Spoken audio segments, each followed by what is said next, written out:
உடைய ஸ்லைடு தெரியுதுங்களா எல்லாருக்கும்?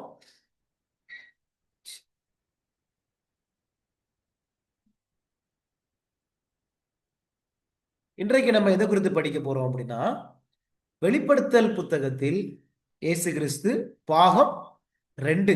சரிங்களா? நான் போன வாரமே சொன்னேன். நமக்கு ஒரு அஞ்சு கருத்துக்கள் இருக்குது அப்படின்னு சொன்னேன். ஆனா போன வாரம் நம்ம வெறும் எத்தனை கருத்தா பார்த்தோம்? வெறும் 2 கருத்துக்கள் தான் நம்ம என்ன செய்தோம், நம்ம பார்த்தோம். சரிங்களா? இன்றைக்கு நம்ம மீதமுள்ள கருத்துக்களை நம்ம தொடர்ச்சியாக படிக்க இருக்கிறோம். வெளிப்படுத்தல் புத்தகத்தில் இயேசு கிறிஸ்து பார்ட் 2, பகுதி 2, பாகம் 2. இன்னைக்கு 6வது ஸ்டடி. எத்தனாவது ஸ்டடி இது? இன்னைக்கு நம்ம 6th ஸ்டடி. சரிங்களா? ஒவ்வொரு வாரமும் அவருடைய கிருபையினால தேவன் நமக்கு உதவி செய்யறாங்க. தொடர்ந்து இந்த வாரமும் உதவி செய்யறாங்க. ஆண்டவருக்கு நிச்சயமாக நன்றி செலுத்தணும். சரிங்களா? நிச்சயமாக நம்ம நன்றி செலுத்தணும். ஒரு சிறிய ஜெபம் ஏறெடுக்கலாம். எங்கள் தகப்பனே, அப்பா, மீண்டுமாக நாங்கள் இந்த வெளிப்படுத்தல் புத்தகத்தை படிப்பதற்கு எங்களுக்கு உதவி செய்ததுக்காக உமக்கு நன்றி தகப்பனே. உம்மை நீர் எங்களுக்கு வெளிப்படுத்த நீர் ஆசையா இருக்கிறீர். அந்த இருதயத்தை நாங்கள் புரிந்து கொள்ளவும், உம்மை நாங்கள் அறிந்து கொள்ளவும் கர்த்தாவே இந்த நாளிலே எங்களுக்கு உதவி செய்யும். ஆண்டவரே, என் நாவு அசுத்தமானதப்பா.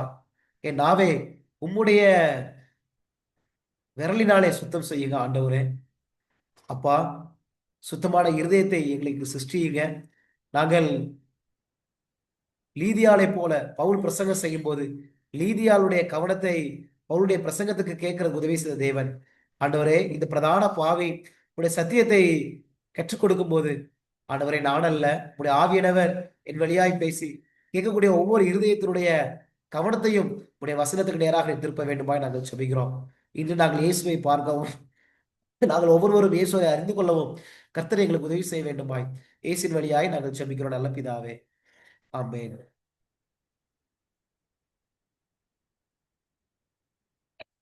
வெளிப்படுத்தலில் வெளிப்படும் கிறிஸ்துவை நாம் பார்க்கலாமா? Can we see the Christ who was revealed in the book of Revelation? நான் இங்க ஒரு சின்ன ஸ்டடி பண்ணேன். உங்க எல்லாருக்கும் ஒரு ஹோம் இருக்கு. சரிங்களா? இங்க நான் பண்ணியிருக்கேன் பாருங்க. அதாவது ஒவ்வொரு அதிகாரமா போயிட்டு, இல்ல 2 அதிகாரமா போயிட்டு, ஒவ்வொரு அதிகாரத்துல ஏசப்பா எப்படியெல்லாம் அவர் செயல்படுகிறாரு, அவர் எப்படிப்பட்டவராக இருக்கிறாரு அப்படின்னு சொல்லிட்டு ஒரு சின்ன ஸ்டடி பண்ணேன். சரிங்களா? அந்த ஸ்டடி பண்ணும்போது, இப்ப உதாரணத்துக்கு இதுல நீங்க பாருங்க, வெளிப்படுத்தலில் வெளிப்படும் வெளிப்படும் கிறிஸ்துவை நாம் பார்க்கலாமா? உதாரணத்துக்கு 1ஆம் அதிகாரம், வெளிப்படுத்தல் 1ஆம் அதிகாரத்துல 13வது வசனத்துல, நான் அந்த வசனம் போடல, நீங்க இந்த வசனத்தெல்லாம் நீங்க வாசிங்க. சரிங்களா? நான் நோட்ஸை நான் உங்களுக்கு ஷேர் பண்றேன், குரூப்ல கூட ஷேர் பண்றேன். வெளிப்படுத்தல் 1ஆம் அதிகாரம் 13வது வசனத்துல பாத்தீங்கன்னா, இயேசுவானவர் ஒரு ஆசாரியனாக செயல்படுவார். ஆசாரியனாக செயல்படுவார். வெளிப்படுத்தல் 2ஆம் அதிகாரத்துல 3வது வசனத்திலிருந்து முதல் வசனம் வரைக்கும் நீங்க பாத்தீங்க அப்படின்னா, சபைகளின் நடுவில் உலாவி கொண்டிருக்கிறவர் அப்படின்னு நம்ம என்ன செய்ய முடியும், நம்ம பார்க்க முடியும். சரிங்களா? இது கொஞ்சம் சுருக்கமா நீங்க எழுதி வச்சுக்கோங்க, நீங்களே படிங்க. இது எனக்கு ஆண்டவர் வெளிப்படுத்தினது. நீங்க வெளிப்படுத்தல் புஸ்தகத்தை ஒரு 10 முறை வாசிங்க. ஒவ்வொரு அதிகாரத்தையும் வாசிங்க. நீங்க வாசிக்கும் போது இயேசுவானவர் உங்களுக்கு எப்படியாக தென்படுகிறார், நீங்க அவரை எப்படி ஒவ்வொரு அதிகாரத்திலையும் பாக்குறீங்க அப்படின்னு பாருங்க. சரிங்களா? அங்க கிறிஸ்துவ உங்களுக்கு எப்படி பிதாவானவர் வெளிப்படுத்திருக்கிறாரு, கிறிஸ்துவனவர் தன்னை எப்படி அங்க வெளிப்படுத்துறாரு என்பதை நீங்க பாருங்க. 1ஆம் அதிகாரம் 13ஆம் வசனத்துல ஆசாரியனாகவும், வெளிப்படுத்தல் 2ல 3:1 சபைகளில் நடுவில் உலாவி கொண்டிருக்கிறாரா. வெளிப்படுத்தல் 4ஆம் அதிகாரத்திலே 5ஆம் அதிகாரத்துல முக்கியமா 6வது வசனத்துல அடிக்கப்பட்ட வண்ணமா இருக்கிற ஒரு ஆட்டுக்குட்டி. சரிங்களா? வெளிப்படுத்தல் 6ஆம் அதிகாரத்துல முதல் வசனத்துல ஜெயிக்கிறவர், ஜெயிப்பவர் என்ற வார்த்தை என்ற பதம் வர்றதை நம்ம என்ன செய்ய முடியும், பார்க்க முடியும். வெளிப்படுத்தல் 7:17 ஆட்டுக்குட்டியானவரே இவர்களை மெய்க்கிறவர் அப்படின்னு ஒரு வார்த்தை வரும். இது எல்லாமே இயேசுவை குறித்து பேசப்படுது. சரிங்களா? வெளிப்படுத்தல் 8ஆம் அதிகாரத்துல 3வது வசனத்துல நீங்க படிச்சு பாத்தீங்க அப்படின்னா, பரிசுத்தவான்களின் ஜெபங்களை ஏற்பவர், பரிசுத்தவான்களுக்காக ஜெபங்களை ஏறெடுக்கிறவர் என்று சொல்லலாம். பரிசுத்தவான்களுக்காக ஜெபங்களை ஏறெடுக்கிறவர். வெளிப்படுத்தல் 8ல 3வது வசனம் 4வது வசனம். வெளிப்படுத்தல் 10ல ஒரு திறக்கப்பட்ட ஒரு சிறு புஸ்தகத்தை உடையவர், திறக்கப்பட்ட ஒரு சிறு புஸ்தகத்தை உடையவர். எதுக்கு நான் இதெல்லாம் உங்களுக்கு சொல்றேன் அப்படின்னா, ஒவ்வொரு அதிகாரத்திலையும் நீங்க இயேசு கிறிஸ்துவை என்ன செய்ய முடியும்? பார்க்க முடியும். அவர் ஆசாரியனாக பார்க்க முடியும். சபைகளின் நடுவில் உலாவி கொண்டிருக்கிறார பார்க்க முடியும். அடிக்கப்பட்ட வனமா இருக்க ஒரு ஆட்டுக்குட்டியாக அவரை பார்க்க முடியும். அவர் ஜெயிப்பவராக பார்க்க முடியும். ஆட்டுக்குட்டியானவரே இவரை மேய்க்கிறவராக பார்க்க முடியும். பரிசுத்தவான்களுக்காக ஜெபங்களை ஏறெடுக்கிறவராக பார்க்க முடியும். திறக்கப்பட்ட ஒரு சிறு புஸ்தகத்தை உடையவராக இருக்கிறாரு. இப்படி நம்ம ஒரு வித்தியாசமான கோணத்துல இயேசு கிறிஸ்துவை நம்ம நினைச்ச முடியும், ஒவ்வொரு அதிகாரத்திலையும் பார்க்க முடியும். போன வாரம் நம்ம என்ன பார்த்தோம்? ஒவ்வொரு தீர்க்க தரிசனத்தினுடைய பின்னணியிலையும் யார் இருக்கிறா?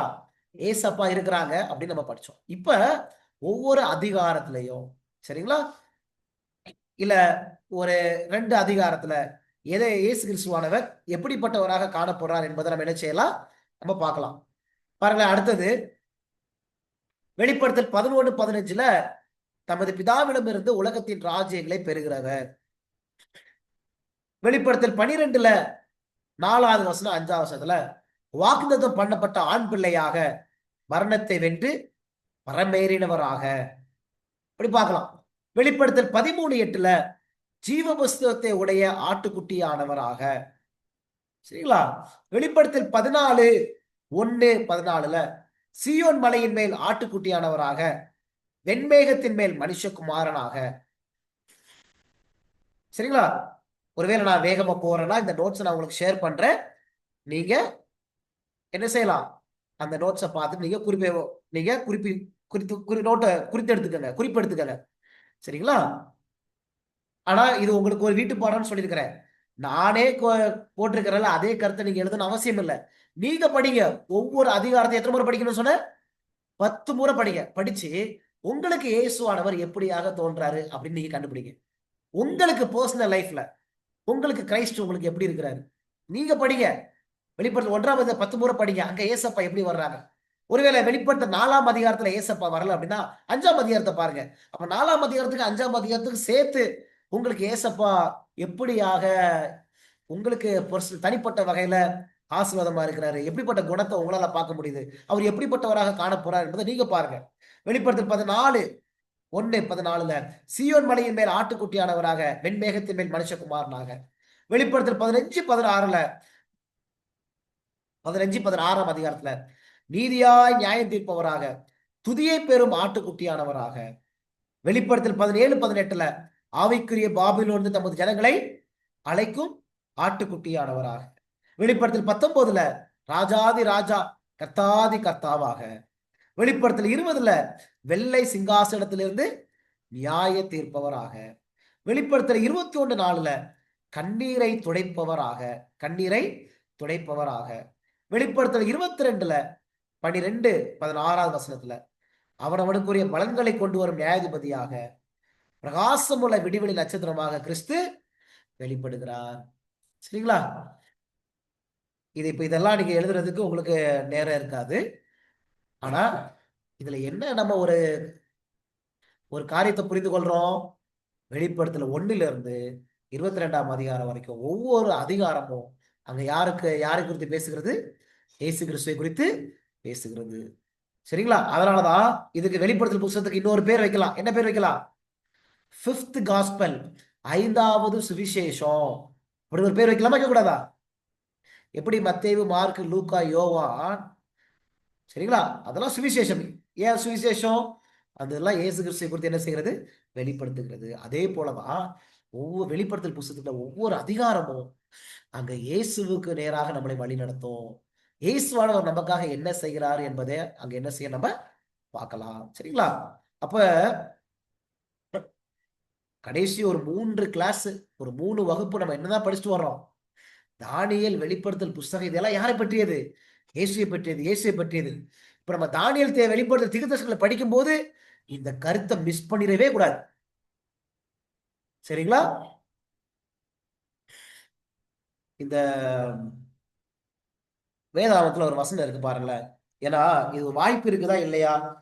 தீர்க்க தரிசனத்தை படித்தும் இயேசுவை மிஸ் பண்றதுக்கு வாய்ப்பு இருக்குதா?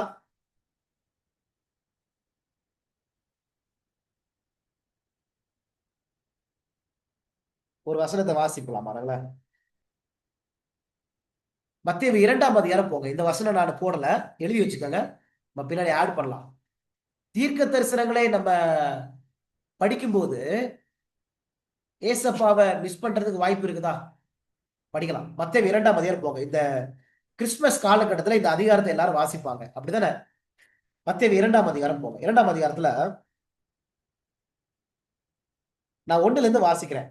1 ஏரோது ராஜாவின் நாட்களில் யூதேயாவில் உள்ள பெத்லகேமிலே இயேசு பிறந்த பொழுது கிழக்கில் இருந்து சாஸ்திரிகள் எருசலேமுக்கு வந்து, யூதருக்கு ராஜாவாக பிறந்திருக்கிறவர் எங்கே? கிழக்கிலே அவருடைய நட்சத்திரை கண்டு அவரை பணிந்து கொள்ள வந்தோம் என்றார்கள். ஏரோது ராஜா அதை கேட்ட பொழுது அவனும் அவனோட கூட எருசலேம் நகரத்தார் அனைவரும் கலங்கினார்கள். அவன் பிரதான ஆசாரியர் ஜனத்தின் வேத பாரகரை எல்லாரையும் கூடி வர செய்து கிறிஸ்துவானவர் எங்கே பிறப்பார் என்று அவர்களிடத்தில் விசாரித்தான். நல்லா பாருங்க, இப்ப ஏரோது ராஜாக்கு ஒரு செய்தி வருது. என்ன செய்தி வருது? யூதருக்கு ராஜாவாக பிறந்திருக்கிறவர் எங்கே அப்படின்னு ஒரு செய்தி வருது. உடனே ஏரோதும் அதை கேட்ட பொழுது, அது மாத்திரமல்ல, எருசலேம் நகரத்துல எல்லாரும் என்ன செஞ்சுட்டாங்க? கலங்கிட்டாங்க. கலவரை யார்கிட்ட போய் கேட்கிறாங்க? இப்ப ஏரோது ராஜா யார்கிட்ட போய் கேட்கிறாங்க? பிரதான ஆசாரியர் ஜனத்தின் வேத பாரகர் எல்லாரையும் கூடி வர செய்து கிறிஸ்துவானவர் எங்கே பிறப்பார் என்று அவர்களிடத்தில் விசாரித்தார். எந்த வார்த்தை வருது பாருங்க? கிறிஸ்து என்ற வார்த்தை வருதா? கிறிஸ்துவானவர் எங்கே பிறப்பாரு அப்படின்னு விசாரிக்கிறாங்க. நல்ல கவனிங்க, இந்த வசனத்துல யார்கிட்ட விசாரிக்கிறாங்க? பிரதான ஆசாரியர் வேத பாரகர்கிட்ட விசாரிக்கிறாங்க. சரிங்களா? இப்ப அவங்க சரியா சொன்னாங்களா இல்லையா? 5வது வசனம் 6வது வசனம், மத்தேயு 2 5வது வசனம் 6வது வசனம். அதற்கு அவர்கள் யூதேயாவில் உள்ள பெத்லகேமிலே பிறப்பார். அது என்ன என்றால் பாருங்க, அவங்களுக்கு எப்படி தெரியும் யூதேயாவில பெத்லகேமிலே பிறப்பார்னு சொல்லி? இந்த பிரதான ஆசாரியர் வேத பாரகருக்கு எப்படி தெரியும்? 6வது வசனம் பாருங்க. யூதேயா தேசத்தில் உள்ள பெத்லகேமே, யூதாவின் பிரபுக்களில் நீ சிறியதல்ல, என் ஜனமாகிய இஸ்ரவேலை ஆளும் பிரபு உன்னிடத்திலிருந்து புறப்படுவார் என்று தீர்க்கதரிசியினால் எழுதப்பட்டிருக்கிறது என்றார்கள். அப்ப இந்த பிரதான ஆசாரியர் வேத பாரகர் கிறிஸ்து எங்க, என்ன கேள்வி கேட்டார் ஏரோது? கிறிஸ்து எங்க பிறப்பார்? கிறிஸ்துனா என்ன அர்த்தம் படிச்சோம் நம்ம? கிறிஸ்துனா மேசியா, அபிஷேகம் பண்ணப்பட்டவர், மேசியா. அப்ப அவர் எங்க பிறப்பாருன்னு கேட்டா அந்த வசனம் என்ன சொல்லுது? 6வது வசனத்துல யூதேயா தேசத்தில் உள்ள பெத்லகேமே உன்னிடத்திலிருந்து புறப்படுவார் என்று தீர்க்கதரிசியினால் எழுதப்பட்டிருக்கிறது. அப்படின்னா இந்த பிரதான ஆசாரியர்கள் வேதப்பாரர்கள் தீர்க்க தரிசனங்களை படிச்சாங்களா இல்லையா? படிச்சாங்களா இல்லையா? படிச்சிருக்கிறாங்க, அப்படித்தானே? அதனாலதான் அவங்களே சொல்றாங்க, ஏரோது கேட்ட உடனே ஒரு ப்ராஃபட்டிக் பைபிள் வேர்ஸ் போட்டாங்க. இப்ப நம்மகிட்ட யாராவது தீர்க்க தரிசனத்தை குறித்து கேட்டா உடனே டக்கு டக்குன்னு சொல்லிடுவோம், இதான் தீர்க்க தரிசனம், அதான் தீர்க்க தரிசனம் அப்படின்னு. ஆனா இதே பிரதான ஆசிரியர், இதே வேத பாரகர் தான் என்ன செஞ்சாங்க தெரியுமா? என்ன செஞ்சாங்கன்னா, மத்தேயு 27 41 42 41 42. அப்படியே பிரதான ஆசாரியரும் வேத பாரகரும் மூப்பரும் பரியாசம் பண்ணி மற்றவர்களை ரட்சித்தான்.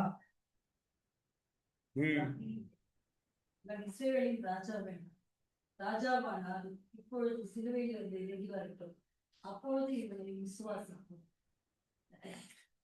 சரிங்களா? என்ன சொல்லுது வசனம்? யார் பரியாசம் பண்ணது? பிரதான ஆசாரி வேத பார மூப்பரும் பரியாசம் பண்ணி இவன் இஸ்ரவேலின் ராஜாவானால் இப்பொழுது சிலுவையிலிருந்து இறங்கி வரட்டும், அப்பொழுது இவனை விசுவாசிப்போம். சரி, அப்படின்னா அவங்க விசுவாசிச்சாங்களா? இந்த பிரதான ஆசிரியர் தானே தீர்க்கதரிசனத்தை படிச்சாங்க. தீர்க்கதரிசனம் படிச்சாங்களா இல்லையா? கடைசியில யார் கொலை செஞ்சது? யார் விசுவாசிக்கல? அவங்களே கிறிஸ்து இவர்தான் என்று என்ன செய்யல? விசுவாசிக்கல. அந்த வசனம் பாருங்க, வசனம் மத்தேயு 27:1 கூட பாருங்க. விடியற் காலமானது, விடியற் காலமான போது சகல பிரதான ஆசாரியரும் ஜனத்தின் மூப்பரும் இயேசுவை கொலை செய்யும்படி அவருக்கு விரோதமாக ஆலோசனை பண்ணி. பாத்தீங்களா? இந்த பிரதான ஆசிரியர் தான் தீர்க்க தரிசனங்களை படிச்சவங்க. கிறிஸ்து எப்ப எங்க இருந்துப்பா வருவாருன்னா அவர் பெத்லகேம்ல இருந்து வருவாரு அப்படி எல்லாம் சொல்லிட்டாங்க. ஆனா அவங்க தான் கடைசியில கிறிஸ்துவை கொலை செய்யும்படி ஆலோசனை பண்ணி அவரை கொலையும் செஞ்சாங்க. அவரை விசுவாசிக்கவும் இல்ல. அப்ப தீர்க்க தரிசனம் படிக்கிறது முக்கியம் கிடையாது. பிரதனாசிரியர் தான் படிச்சாங்க, வேத பாரகர் தான் படிச்சாங்க. ஆனா அவங்களே இயேசு கிறிஸ்து சிலுவையில அறைஞ்சிட்டாங்க. அப்ப தீர்க்க தரிசனம் படிக்கிறது முக்கியமல்ல. தீர்க்க தரிசனத்துல கிறிஸ்து எப்படியாக செயல்படுகிறாரு, அவர் எப்படியாக வெளிப்படுறாரு. அவங்க தீர்க்க தரிசனத்துல கிறிஸ்துவை எப்படி புரிஞ்சுக்கிட்டாங்க?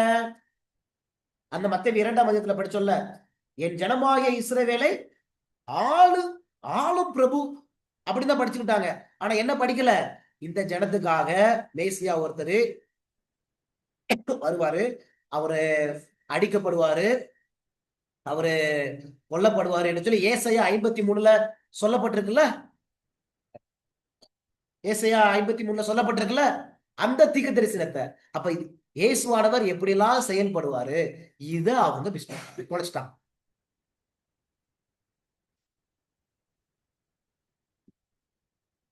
புரியுதுங்களா உங்க எல்லாருக்கும்?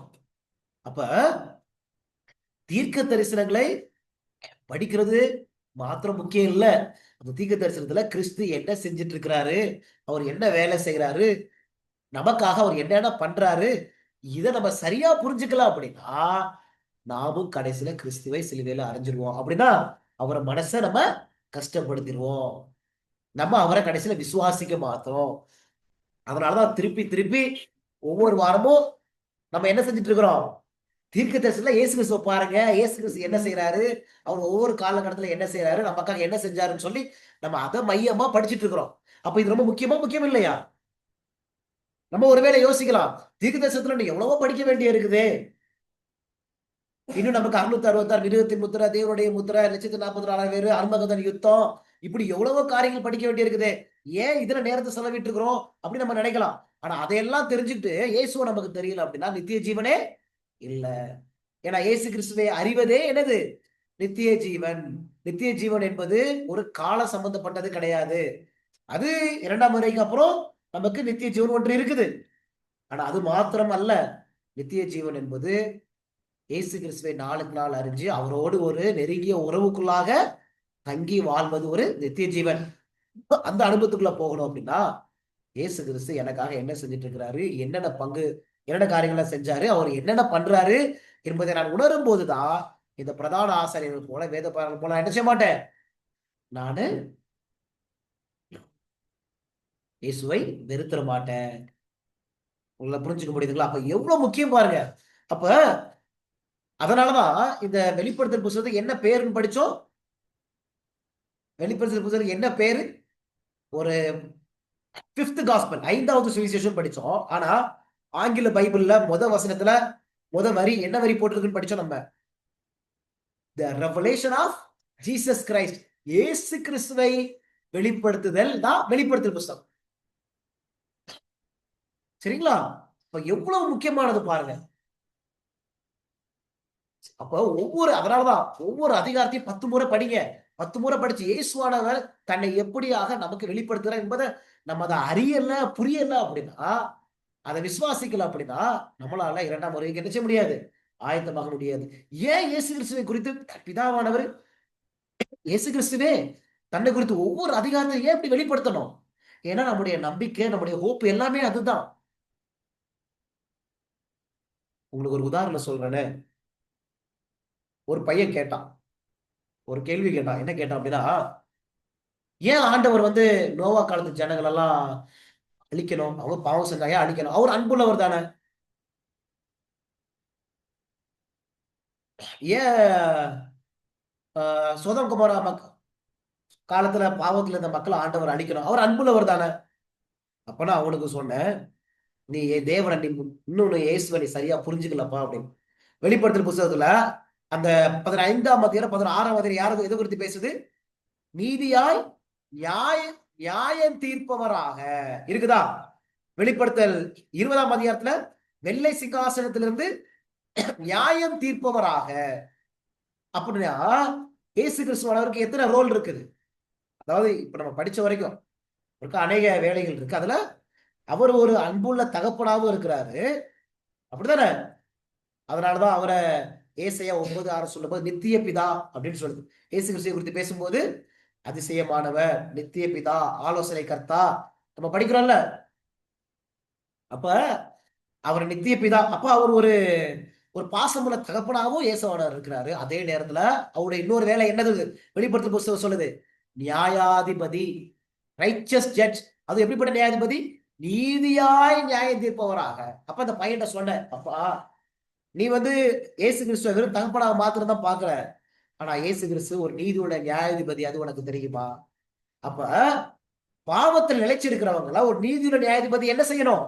கண்டிப்பாக அவங்கள தண்டிக்கணும். அப்ப அந்த அவரு இயேசு கிறிஸ்துவானவர் ஒரு நீதியுள்ள நியாயாதிபதி அப்படின்னு அவனுக்கு தெரியல அப்படின்னா, அவரு இயேசு கிறிஸ்துவான யாரையும் தண்டிச்சார் அப்படின்னா, யாரையும் அழிச்சார் அப்படின்னா, அவர் என்ன செஞ்சிருவான்? தப்பா புரிஞ்சுக்குவாங்க. உங்களுக்கு புரிஞ்சுக்க முடியுதுங்களா? அப்ப இயேசுவானவரை சரியா புரிஞ்சுக்கிட்டாங்கன்னா நம்மளால பைபிள்ல நடந்த ஒவ்வொரு சம்பவத்தையும் சரியா புரிஞ்சுக்க முடியும். அப்ப அந்த பையனுக்கு சொல்லும் போது, அப்ப ஆமா, இயேசுவானவர் வெறும் அன்புள்ள தகப்பன் மாத்திரமல்ல, அவர் ஒரு நீதியுள்ள ஒரு நியாயாதிபதி. 2 வேலையும் அவர் சரியாக செய்யணும். நம்ம வீட்டுல அப்பா இருக்கிறாரு, அந்த அப்பா நமக்கு அப்பாவும் இருக்கிறாரு.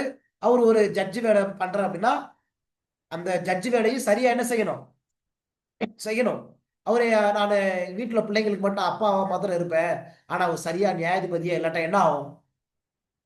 அவர் ஒரு நல்ல நல்ல மனுஷரா? இல்ல. அப்படித்தானங்க? அப்ப தேவனுடைய ஒவ்வொரு வேலையும் நம்ம சரியாக நம்ம என்ன செய்யணும்? புரிஞ்சு வச்சுக்கணும். அப்படி புரியல அப்படின்னா நம்ம அவரை தப்பா புரிஞ்சுக்குவோம். அவரை தப்பா புரிஞ்சுக்கிட்டோம் அப்படின்னா அவரை விசுவாசிக்க மாட்டோம். விசுவாசிக்கிறது அப்படின்னு என்னது? நம்ம நம்புறது. ஒரு ஆளை நம்ம நம்புறது, முழுமையா நம்புறது. எப்ப நம்ம ஒரு ஆளை நம்புவோம்? எப்போ ஒரு ஆளை நம்ம சரியா புரிஞ்சு வச்சுக்கிறோமோ அப்பதான் நம்ம நம்புவோம். எனக்கு முன்னாடி நம்ம ரூபன் ஐயா இருக்கிறாங்க. இப்ப அது ஐயா கிட்ட நான் போயிட்டு திடீர்னு ஒரு 10 லட்சம் கொடுக்குறேன்னா அவர் எடுத்துக்குவாரா எடுத்துக்க மாட்டாரா? கண்டிப்பா எடுத்துக்குவார். ஏன்னா அவருக்கு என்னைய 5 வருஷமா தெரியும். திடீர்னு பைக்ல போயிட்டு இருக்கும்போது ஒருத்தங்க வண்டியை நிப்பாட்டிட்டு அவர்கிட்ட ஒரு 20 லட்சம் கொடுக்குறாங்கன்னு வச்சுக்குவோம், ஏத்துக்குவாரா? இவன் எங்க இருந்து திருடிட்டு வந்தான், யாரு காசு, யார் வீட்டுல போய் கொள்ளையடிச்சா, இது எல்லா கேள்வியும் வரும். அப்படித்தானே? அது உண்மை உள்ள பணம், போலியான காசா, உண்மை உள்ள பணமா, இப்படி பல கேள்விகள் வரும். ஆனா அந்த நபரை தெரிஞ்சுக்கிட்டோம் அப்படின்னா அந்த நபரை நம்பி அந்த காசை நம்ம வாங்குவோம். அப்ப ஒரு நபரை நம்புதல் என்பது எப்படி வருது? அந்த நபரை நாளுக்கு நாள் அறியும் போது. அதே போலதான் இயேசுவை நம்ம எப்ப விசுவாசிப்போம்? ஒவ்வொரு நாளும் அவரை நம்ம அறியும் போது. as we know him day by day. சரிங்களா? நாளுக்கு நாள் அவரை அறிய அறிய. அதனாலதான் நான் அடிக்கடி சொல்லுவேன், நீங்க உங்களுக்கு தேவனை விசுவாசிக்க தெரியலையா, அவரை விசுவாசிக்கிறதுக்கு ட்ரை பண்ணாதுங்க. எதுக்கு ட்ரை பண்ணணும்? அவரை விசுவாசிக்கிறதுக்கு முயற்சி செய்யாதுங்க. எதுக்கு முயற்சி செய்யணும்? அவரை அறிந்து கொள்வதற்கு முயற்சி செய்யுங்க. விசுவாசம் தானா வந்துடும். நம்ம பிரச்சனை என்ன? எனக்கு ஆண்டவரை விசுவாசிக்க தெரியல, அதனால நான் போய் ஆண்டவரை விசுவாசிக்க போறேன். நம்ம போய் ஆண்டவர் எனக்கு விசுவாசிக்க சொல்லித்தரோம், விசுவாசிக்க சொல்லித்தரோம். முதலாவது விசுவாசிக்கிறோம் அப்படின்னா ஒவ்வொரு நாளும் அவரை அறியணும். அவர் எப்படிப்பட்டவர் அப்படின்னு அறியணும். அவர் எப்படிப்பட்டவர் அறியணும்னா நம்ம அதை போய் முதலாவது ஜோம் பண்ணணும். அப்படித்தானே?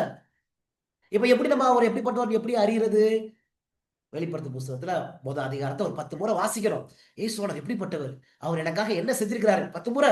வெளிப்படுத்து 2ஆம் அதிகாரத்தை ஒரு 10 முறை, வெளிப்படுத்து 3ஆம் அதிகாரத்தை ஒரு 10 முறை, முழங்கால் பண்ணிட்டு 10 முறை மெதுவா பொறுமையா வாசிச்சாலே அவர் எப்படிப்பட்டவர் நமக்கு தெரிய ஆரம்பிச்சு. தெரிய ஆரம்போது எனக்காக இவ்வளவு பண்ண தெய்வமா அப்படின்னு சொல்லிட்டு அவரை நம்புவதற்கு நம்முடைய மனசு என்ன செய்யும்? வரும். அப்ப வேதாகமம் எதுக்கு படிக்கிறோம் அப்படின்னா அறிவு நிரப்புவதற்காக அல்ல, தேவனை நாளுக்கு நாள் அறிந்து கொள்வதற்கு. நான் போய் இன்னொருத்தங்களுக்கு சத்தியம் சொல்வதற்காக வேதாகமம் கிடையாது. நான் பர்சனலா தனிப்பட்ட வகையில பர்சனல் லைஃப்ல ஏசப்பாக நாளுக்கு நாள் அறிந்து கொள்வதற்கு. அப்படி நான் அறியல அப்படின்னா நான் ருசித்து பார்க்கவே முடியாது. கர்த்தர் நல்லவர் என்பதை ருசித்து பாருங்கன்னு சொல்றல. எப்படி ருசித்து பார்க்கறது? ஒவ்வொரு நாளும் அவர் அறியாதான் ருசித்து பார்க்க முடியும். சரிங்களா? அதனாலதான் ஆண்டவர் மிகப்பெரிய கிருபையினால நமக்கு இந்த 5வது சுவிசேஷத்தை கொடுத்திருக்கிறார். வெளிப்படுத்தி கொடுத்த படிப்பா படிப்பா. ஒவ்வொரு அதிகாரமும் யாரை குறித்து பேசுது? அவரை குறித்து பேசுது, அவரை குறித்து பேசுது. சரிங்களா? இன்னைக்கு நம்ம ஒரு 4 கருத்துக்களை, முக்கியமான ஒரு 4 பாயிண்ட்ஸ் படிக்க போறோம். முக்கியமான 4 பாயிண்ட்ஸ். சரிங்களா? நம்முடைய தலைப்பு என்ன? வெளிப்படுத்தல் புஸ்தகத்தில் இயேசு கிறிஸ்து பார்ட் 2. சரிங்களா? ரொம்ப அருமையான ஒரு சத்தியத்தை நம்ம ஜெபத்தோடு நம்ம தியானிக்க போறோம், தியானிச்சுட்டே இருக்கிறோம். சரிங்களா? இப்ப வெளிப்படுத்தல் புஸ்தகத்தை எழுதியவர் யார்? வெளிப்படுத்தல் 1ஆம் அதிகாரத்துக்கு போலாம். வெளிப்படுத்தல் 1ஆம் அதிகாரத்துல 9வது வசனத்தையும் 10வது வசனத்தையும் நான் வாசிக்க போறேன். வெளிப்படுத்தல் 1ல 9, 10. எத்தனை பாயிண்ட் படிக்க போறேன்னு சொன்னேன்? 4 பாயிண்ட்ஸ், 4 முக்கியமான கருத்துக்கள். சரிங்களா? 4 முக்கியமான கருத்துக்கள். வெளிப்படுத்தல் 1ஆம் அதிகாரம் 9வது வசனத்துல, உங்கள் சகோதரனும் இயேசு கிறிஸ்துவின் நிமித்தம் வருகிற உபத்திரவத்துக்கும் அவருடைய ராஜ்யத்திற்கும் அவருடைய பொறுமைக்கும் உங்கள் உடன் பங்காளனுமாய் இருக்கிற யோவானாகிய நான் தேவ வசனத்து நிமித்தமும் இயேசு கிறிஸ்துவை பற்றிய சாட்சி நிமித்தமும் பத்மு என்னும் தீவிலே இருந்தேன். கர்த்தருடைய நாளில் ஆவிக்குள்ளானேன். அப்பொழுது எனக்கு பின்னாலே எக்கால சத்தம் போன்ற பெரிதான ஒரு சத்தத்தை கேட்டேன். இப்ப இங்க யோவானு எந்த தீவுல இருக்கிறாரு? பத்மு என்னும் தீவுல இருக்கிறாரு. அந்த சமயத்துல எக்கால சத்தம் போன்ற ஒரு பெரிதான சத்தத்தை அவர் என்ன செய்யறாரு? கேட்கிறாரு. சரி, வெளிப்படுத்தல் 1:11 பாருங்க. அது இந்த சத்தம் சொல்லுது, அது நான் அல்பாவும் ஒமேகாவும் முந்தினவரும் பிந்தினவருமா இருக்கிறேன். நீ காண்கிறதை ஒரு புஸ்தகத்தில், உங்களுக்கு புரியுதுங்களா? சரி, இந்த கருத்துக்கு நான் வர்றேன். நீ காண்கிறதை எதுல எழுது? ஒரு புஸ்தகத்தில் எழுது. இப்ப நீங்க எல்லாரும் லேப்டாப்ல எதை பார்த்துட்டு இருக்கிறீங்க? பவர் பாயிண்ட் வசனத்தை பார்த்துட்டு இருக்கீங்க. இப்ப நீங்களா என்ன செய்யணும்? புஸ்தகத்துல எழுதணும். இது ஆண்டவருடைய சித்தம். அப்படித்தானே? இப்ப யோவான் மட்டும் புஸ்தகத்துல எழுத மாட்டேன் ஆண்டவரே அப்படின்னு சொல்லியிருந்தா இந்த சத்தியம் நமக்கு வந்திருக்குமா? நம்ம புஸ்தகத்துல எழுதுறோமா? சரிங்களா? நீ காண்கிறதே ஒரு புஸ்தகத்துல எழுதி ஆசியாவில் இருக்கிற எபேசு, சிமிர்னா, பெர்கமு, தியத்திரா, சர்தை, பிலதெல்பியா, லவோதிக்கா என்னும் பட்டணங்களில் உள்ள 7 சபைகளுக்கும் அனுப்பு என்று விளம்பினது. சரிங்களா? ஒரு புஸ்தகத்துல எழுதுப்பா அப்படின்னு ஆண்டவர் இங்க சொல்றாரு. யார்கிட்ட? யோவான். சரிங்களா? உங்க எல்லாருக்கும் ஹோம்ஒர்க் எழுதி வச்சுக்கோங்க. வேதாகமத்துல புதிய ஏற்பாடுல எத்தனை யோவான் இருக்கிறாங்கன்னு கண்டுபிடிங்க. என்ன சொன்ன? புதிய ஏற்பாடுல எத்தனை யோவான் இருக்கிறாங்க கண்டுபிடிங்க. வீட்டு பாடம் குரூப்ல நீங்க ஷேர் பண்ணலாம். சரிங்களா? ஒருவேளை குரூப்ல உங்க நேரடியா பகிர முடியல அப்படின்னா அங்க எங்களுடைய எண்கள் இருக்கும், தொலைபேசி எண்கள், அதுக்கு நீங்க ஷேர் பண்ணுங்க. சரிங்களா? எத்தனை யோவான் புதிய ஏற்பாட்டுல இருக்கிறாங்க கண்டுபிடிங்க. சரிங்களா? அதுல இந்த யோவான் யாரு? பத்மு தீவுல இருந்த யோவான் யார்? சரிங்களா? அது யாரு நீங்க கண்டுபிடிங்க. உங்களுக்கு வீட்டு பாடம். சரி, இப்ப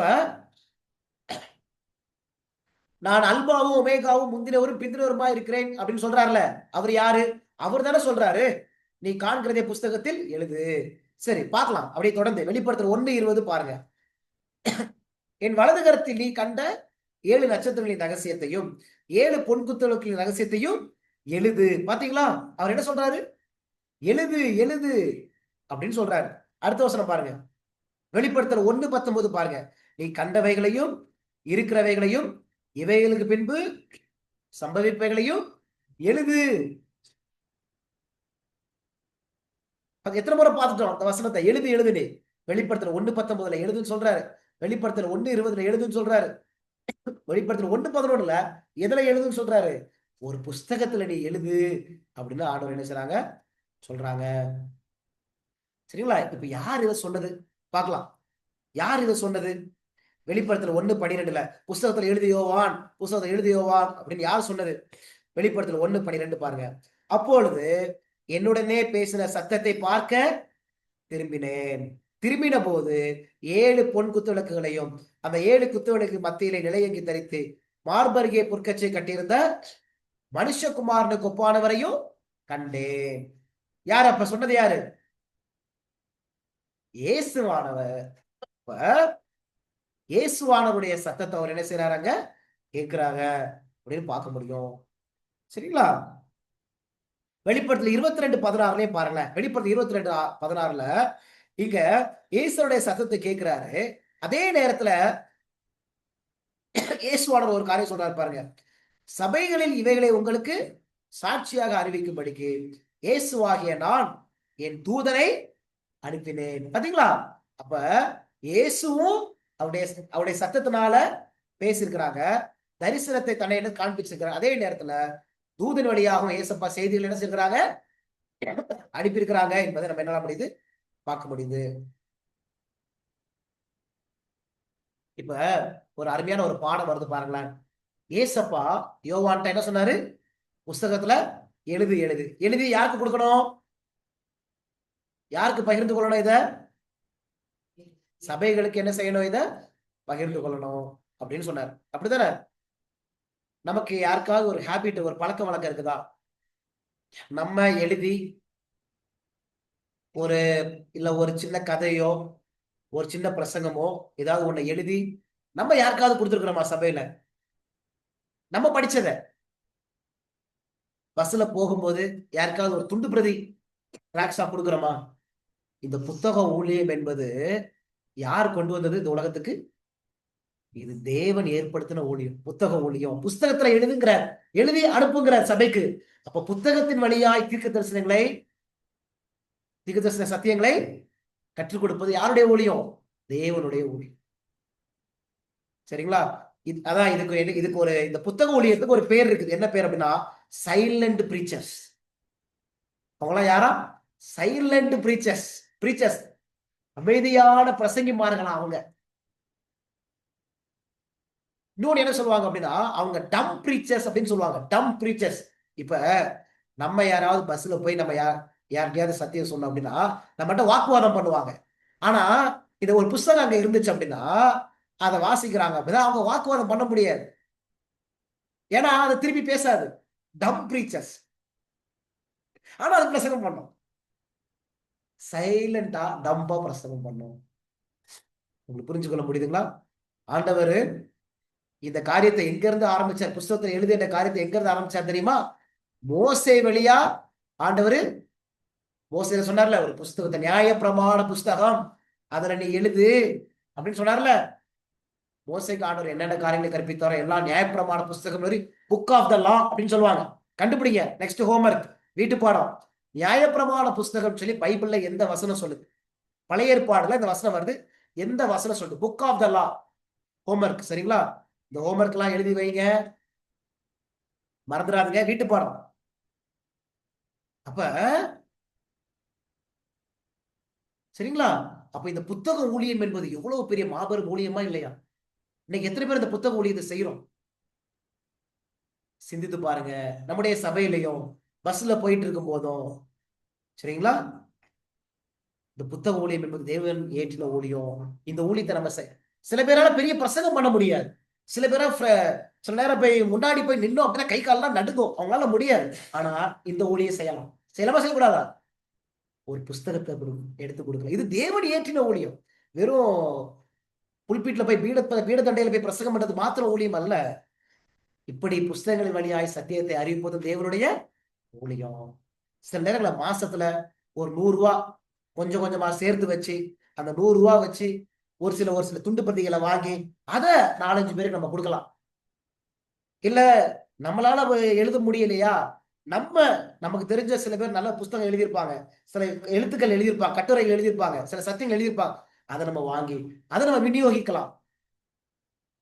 இது தேவன் ஏற்படுத்தின ஊழியம். சரிங்களா? இந்த ஊழியம் ஆண்டவர் இந்த ஊழியத்தை யோவான் வழியாய் வெளிப்படுத்தும் புஸ்தகத்துல எழுதுறாங்க. அதனாலதான் இப்ப நமக்கு என்ன கிடைச்சிருக்குது? இந்த சத்தியங்கள் கிடைச்சிருக்கு. தானியேல் அடுத்த ஹோம்ஒர்க், விடுமுறை, வீட்டு பாடம். தானியேல் வந்து புஸ்தகத்துல எழுதினாரா இல்லையா? எழுதினாரா இல்லையா? அந்த வார்த்தை எங்க வருதுன்னு கண்டுபிடிங்க. தானியேல் புஸ்தகத்துல தானியேல் அவருடைய அவர் கொடுக்கப்பட்ட தரிசனத்தை புஸ்தகத்துல எழுதினாருன்னு இருக்கு. புஸ்தகத்துல எழுதினாரு, புஸ்தகம் என்ற வார்த்தை தானியேல் புஸ்தகத்துல எங்க வருது அப்படின்னு கண்டுபிடிங்க. அடுத்த ஹோம்வொர்க். சரிங்களா? இதை நீங்க கண்டுபிடிங்க. சரி, இப்ப நம்ம ரெண்டாவது கருத்துக்குள்ள போயிடலாம். எத்தனை கருத்து இன்னைக்கு பார்க்க போறோம்னு சொன்ன? 4 முக்கியமான கருத்து. ரெண்டாவது கருத்து, வெளிப்படுத்தல் புஸ்தகம் முத்திரை போடப்பட்ட புஸ்தகமா? இன்று அநேக பேர் சொல்றாங்க வெளிப்படுத்தல் புஸ்தகம் வந்து பூட்டப்பட்ட புஸ்தகம். பூட்டப்பட்ட புஸ்தகம் அது நமக்கு வந்து வெளிப்படுத்தலப்பா. அது ஆண்டவர் வந்து யோவானுக்கு மட்டும் தான் வெளிப்படுத்தல, நமக்கெல்லாம் வெளிப்படுத்தல. உங்க எல்லாருக்கும் ஞாபகம் இருக்கா? நான் உங்க எல்லாருக்கும் அந்த தானியேல் புஸ்தகத்தை கற்றுக் கொடுக்கும் போது ஒரு கேள்வி கேட்டேன். தானியேல் புஸ்தகம் முத்திரை போடப்பட்ட புஸ்தகமா அப்படின்னு நம்ம படிச்சோம். ஞாபகம் இருக்குங்களா? கேள்வி கேட்டேன். ஆனா என்ன, நான் இன்னும் பதில் சொல்லல. நீங்க கண்டுபிடிச்சிட்டு வாங்க அப்படின்னு சொன்னேன். கண்டுபிடிச்சீங்களா யாராவது? இல்ல எட்டாம் அதிகாரத்துல ராப்பகத்தி தரிசனம் அதுதான் இப்போது சொன்ன மாதிரி சரி, படிங்க. சரிங்களா? தானியேல் புஸ்தகம் முத்திரை போடப்பட்ட புஸ்தகமா அப்படின்னு நீங்க எல்லாம் படிச்சுட்டு வாங்க. சரி, இப்ப வெளிப்படுத்தல் புஸ்தகம் முத்திரை போடப்பட்ட புஸ்தகமா இல்லையா படிக்கலாமா? சரி, இந்த வாக்கியத்தை பாருங்களேன். இந்த வாக்கியத்தை பாருங்க. இங்க ஒரு வாக்கியம் இருக்குது பாருங்களேன். தேவனுடைய ஆழமான காரியங்கள் வெளிப்படுத்தின விசேஷத்தில் சித்தரிக்கப்பட்டுள்ளன. அது ஒரு முத்திரையிடப்பட்ட புஸ்தகம் என்று கூறுவதுடன் வெளிப்படுத்தின விசேஷம் என்னும் அதன் பெயரே முரண்படுகிறது. வெளிப்படுத்தின விசேஷம் என்றால் ஏதோ ஒன்று வெளிப்படுத்தப்பட்டிருக்கிறது என்பதாகும். உங்க எல்லாருக்கும் புரியுதா? இப்ப முத்திரை போடப்பட்ட புஸ்தகம் அப்படின்னா அந்த புஸ்தகத்துக்கு என்ன பேர் வரக்கூடாது? வெளிப்படுத்தின புஸ்தகம் பேரே வரக்கூடாது. வெளிப்படுத்தின புஸ்தகம் என்ற பெயரை வச்சுட்டு அது முத்திரை போடப்பட்ட புஸ்தகம் அப்படின்னு சொன்னோம் அப்படின்னா அப்ப அது முரணா இருக்குதுங்களா இல்லையா? ஒரு கான்ட்ராரியா எதிரா இருக்குதா இல்லையா அந்த சொல்லு? சரி, இப்ப பைபிள் இருந்தே பாத்துடலாம். இது முத்திரை போடப்பட்ட புஸ்தகமா இல்லையா அப்படின்னு பைபிள் இருந்தே பாத்துடலாம். வெளிப்படுத்தல் 1:3 பாருங்க. வெளிப்படுத்தல் 1:3 இந்த தீர்க்க தரிசன வசனங்களை வாசிக்கிறவனும் கேட்கிறவர்களும் இதில் எழுதியிருக்கிறவர்களை கைக்கொள்கிறவர்களும் வாக்கியவான்கள், காலம் சமீபமாய் இருக்கிறது அப்படின்னு பார்க்கணும். அப்படித்தானே? காலம் சமீபமாய் இருக்கிறது. சரி, பாருங்க. வெளிப்படுத்தல் 22:10 பாருங்க. வெளிப்படுத்தல் 22:10 பாருங்க. பின்னும் அவர் என்னை நோக்கி இந்த புஸ்தகத்தில் உள்ள தீர்க்க தரிசன வசனங்களை என்ன சொல்றாரு? முத்திரை போட வேண்டாம், காலம் சமீபமா இருக்கிறது. உங்களுக்கு புரிஞ்சுக்க முடியுதுங்களா? என்ன சொல்றாரு? do not seal the book. இந்த புஸ்தகத்தில் உள்ள தீர்க்க தரிசன வசனங்களை முத்திரை போட வேண்டாம், ஏன்னா காலம் சமீபமா இருக்கிறது. அப்ப நீங்க இப்ப சொல்லுங்க, இந்த புஸ்தகம் முத்திரை போடப்பட்ட புஸ்தகமா? முத்திரை போடப்பட்ட புஸ்தகம் கிடையாது. நம்ம படிச்சோம், இது இயேசு கிறிஸ்து வெளிப்படுத்தக்கூடிய ஒரு புஸ்தகம். இயேசு கிறிஸ்து தான் கடைசி கால நாட்கள்ல நமக்கு மிக மிக முக்கியம். அவர்னாலதான் நமக்கு நித்திய ஜீவனே கிடைக்குது. அப்புறம் எப்படி இந்த புஸ்தகத்தை முத்திரை போட்டா நம்ம எப்படி இயேசு கிறிஸ்துவை அறிந்து கொள்வது? அப்ப புரிஞ்சுக்க முடியுதுங்களா? சரி, எந்த காலம் சமீபமா இருக்கிறது? எந்த காலம் சமீபமா இருக்கிறது? வெளிப்படுத்தல் 22 10வது வசனம், 11வது வசனம், 12வது வசனத்துல பாருங்க. எந்த காலம் சமீபமா இருக்கிறது? வெளிப்படுத்தல் 22 10, 11, 12. பின்னும் அவர் என்னை நோக்கி இந்த புஸ்தகத்தில் உள்ள தீர்க்க தரிசன வசனங்களை முத்திரை போட வேண்டாம், காலம் சமீபமா இருக்கிறது.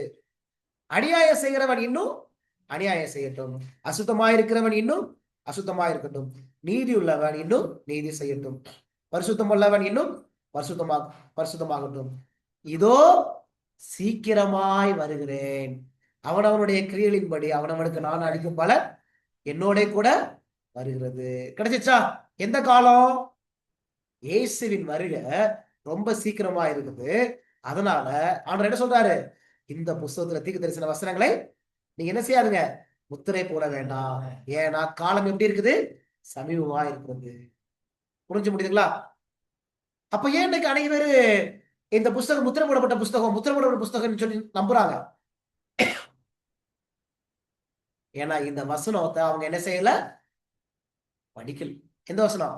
வெளிப்படுத்தல் 22:10 ஆண்டவர் சொல்றாரு, இந்த புஸ்தகத்துல தீர்க்கதரிசன வசனங்களை என்ன செய்யாண்டா, முத்திரை போட வேண்டாம். புரிஞ்சு முடியுதுங்களா? ஏன்? அவர் வருகை சீக்கிரம், அப்புறம் எப்படி முத்திரை போடுறது?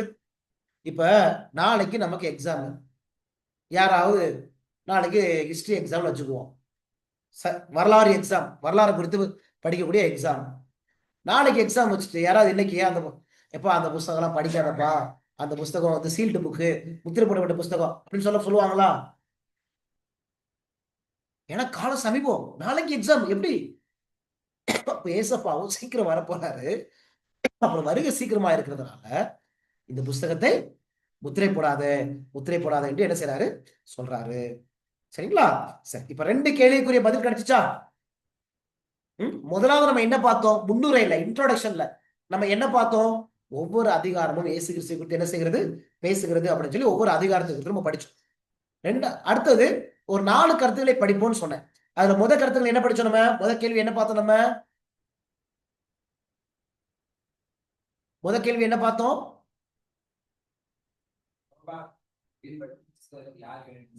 வெளிப்படுத்தல் புஸ்தகத்தை யார் எழுதுறது? யோவான் பத்மு தீவுல அவர் என்ன செஞ்சாரு, எழுதினாரு. சரிங்களா? 2வது கேள்வி என்ன கேள்வி படிச்சோம்? வெளிப்படுத்தல் புஸ்தகம் முத்திரை போடப்பட்ட புத்தகமா? சரிங்களா? பதில் வேதாகமத்துல இருந்து கிடைச்சிச்சா?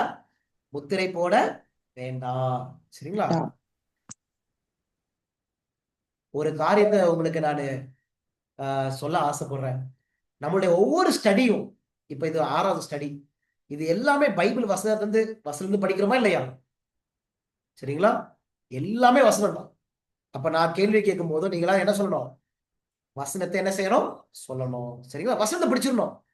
வாழ்வினை நம்ப தேவையில்லை, தேவனுடைய வசனத்தை நம்ம என்ன செய்யணும்?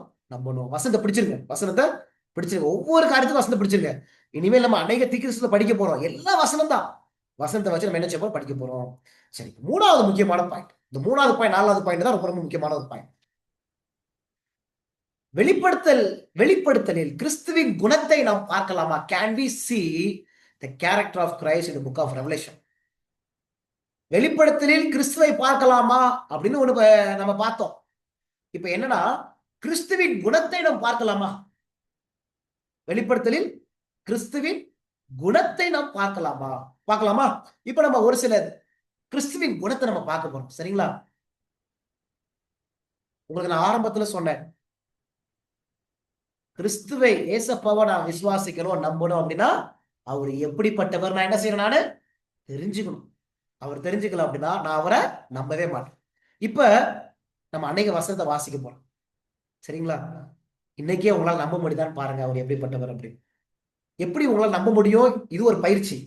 இப்போ ஒரு சில வசனத்தை வாசிக்க போறோம், அந்த வசனத்துல நீங்க பாப்பீங்க, ஓ இப்படிதான் இயேசுவை அறிந்து கொள்ளணுமா அப்படின்னு.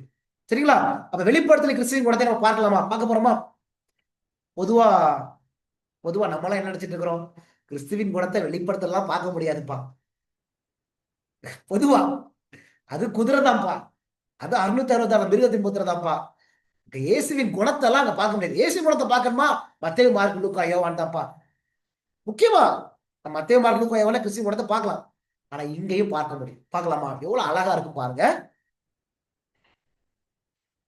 இப்ப நான் உதாரணத்துக்கு வெளிப்படுத்தல் 1ஆம் அதிகாரத்துல இருந்து எடுத்திருக்கேன்.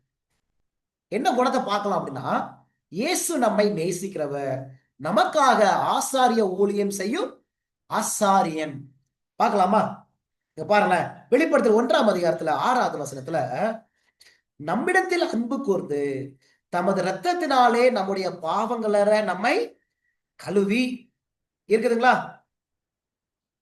பாருங்களேன், the very first chapter, வெளிப்படுத்தல் புத்தகத்துடைய முதல் அதிகாரத்துல நமக்கு என்ன அஷூரன்ஸ் கொடுக்கிறார் ஆண்டவர்?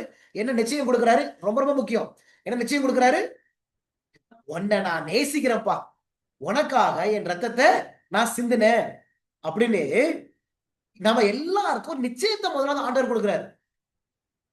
பாருங்களேன், நம்ம போன வாரம் படிச்சோம், வெளிப்படுத்தல் புஸ்தகம் வந்து 7 சபைகளை குறித்து பேசுது, 7 முத்திரைகளை குறித்து பேசுது, 7 எக்காலங்களை குறித்து பேசுது, பொய்யான சபையை குறித்து பேசுது, 2 மிருகங்களை குறித்து அது என்ன செய்கிறது?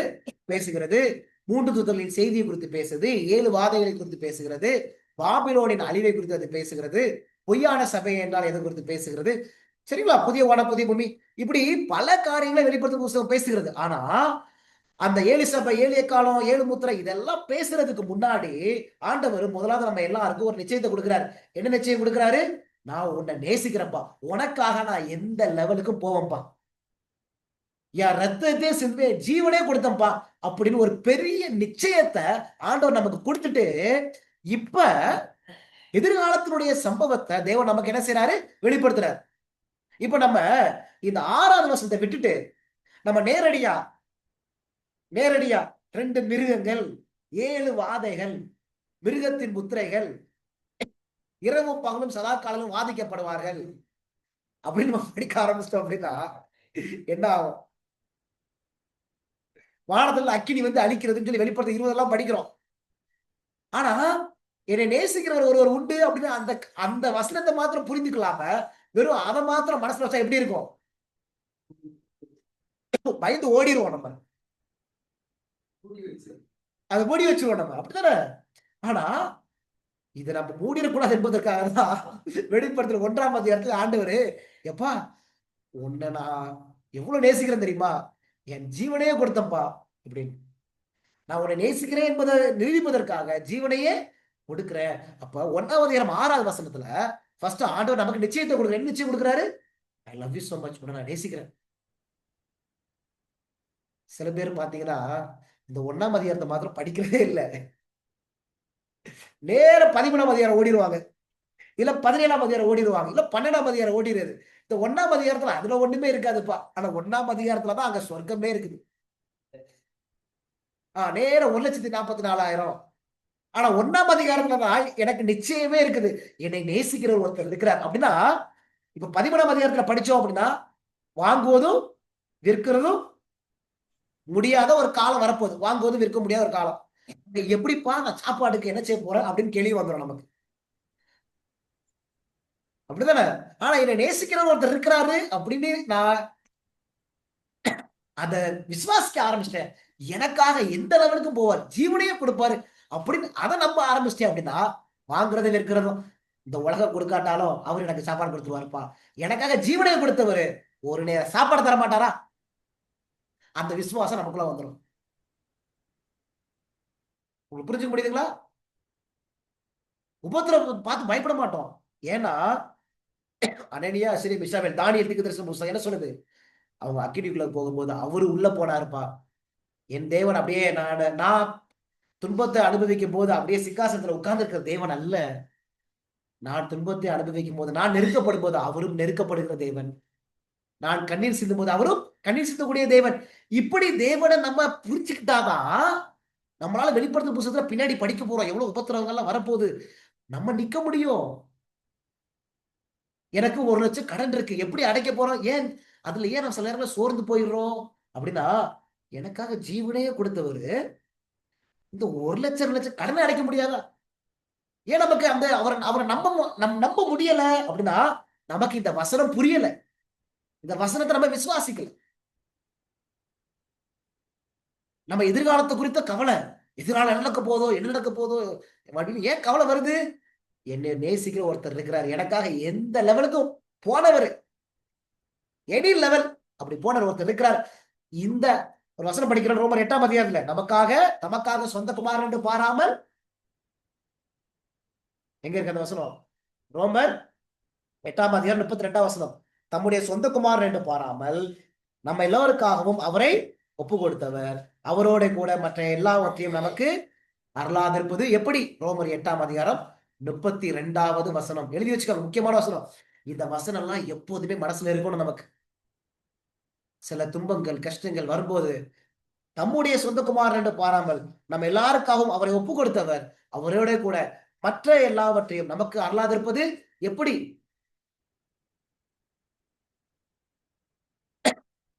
சரிங்களா? அப்ப இந்த 6வது வசனத்துல நம்ம நம்பிக்கையை போட்டோம்னு வச்சுக்கோங்களேன், அப்புறம் வெளிப்படுத்தல் நமக்கு சுவையா மாறிடும். இல்லடா வெளிப்படுத்தல் நமக்கு கசப்பாதான் இருக்கும். ஐயோ 2 மிருகம் எழும்ப போகுதே, நம்மளை கடிச்சு கொதற போகுதே அப்படிதான் யோசிப்போம். தானியேலை தூக்கி சிங்கக்கபில போட்டாங்க, அந்த சிங்கத்தின் வாயை கட்டி வச்சாரு. அப்படிப்பட்ட தெய்வம் நம்ம மத்தியில இருக்கும்போது எதுக்கு அந்த 2 மிருகங்களை குறித்து நம்ம பயப்படணும்? அப்ப தேவனை சரியா புரிஞ்சுக்கிட்டோம் அப்படின்னா இந்த மிருகங்களை குறித்து பயப்பட மாட்டாங்க. தேவனை புரியல அப்படின்னா, இப்ப தானியலுக்கு தெரியாதா, ஐயோ உள்ள சிங்கம் இருக்குமே, அதெல்லாம் தெரியாதா? ஆனா தைரியமா 3 நேரமும் திறந்து எப்படி சிங்கங்களை அடக்கக்கூடியவர் அங்க இருக்கிறார். அவர்தான் ஒரிஜினல் சிங்கம், யூத ராஜ சிங்கம். அவர் சிருஷ்டிகர், இதெல்லாம் சிருஷ்டிகள், ஒன்றும் செய்ய முடியாது, எல்லாம் அவருடைய ஆளுகைக்குள்ளாக இருக்கிறது என்ற ஒரு பெரிய நம்பிக்கை விசுவாசம் தானியலுக்கு இருந்தனாலதான் எதை குறித்தும் பயப்படல. அப்ப தேவனை சரியாய் புரிஞ்சிருக்கிறதுனால, சரிங்களா, இது ரொம்ப முக்கியமான காரியம். எனக்கு பிரியமான தேவனுடைய பிள்ளைகளே, தேவனை சரியா புரிஞ்சுக்கிற பிள்ளைங்க எதை குறித்தும் கவலைப்பட மாட்டாங்க. எனக்காக எல்லாவற்றையும் கொடுத்தவர், எதனால செய்வார், எந்த லெவலுக்கும் அவர் போவார். அதனால சாப்பாடு குறித்தோ எதிர்காலத்து குறித்தோ அவங்களுடைய பிரச்சனைகளை குறித்த கவலைப்பட மாட்டாங்க. ஆண்டவர் விசுவாசிப்பாங்க, இருளையும் அவர்கள் பிரகாசிப்பார்கள், விடிவெள்ளியாக அவர்கள் என்ன செய்வார்கள், பிரகாசிப்பார்கள். அது மாத்திரமல்ல, 13வது வசனம், நமக்காக ஆசாரிய உள்ளும் செய்யும் ஆசாரியன் அந்த 7 குத்துவிளக்குகளின் மத்தியிலே நிலையங்கி தரித்து மார்பருகிய பொற்கச்சை கட்டியிருந்த மனுஷகுமாரன் ஒப்பானவரையும் கண்டேன். மனுஷகுமார் அவர்கிட்ட என்ன இருக்கதா, மார்பருகே பொற்கச்சை நிலையங்கி தரித்து.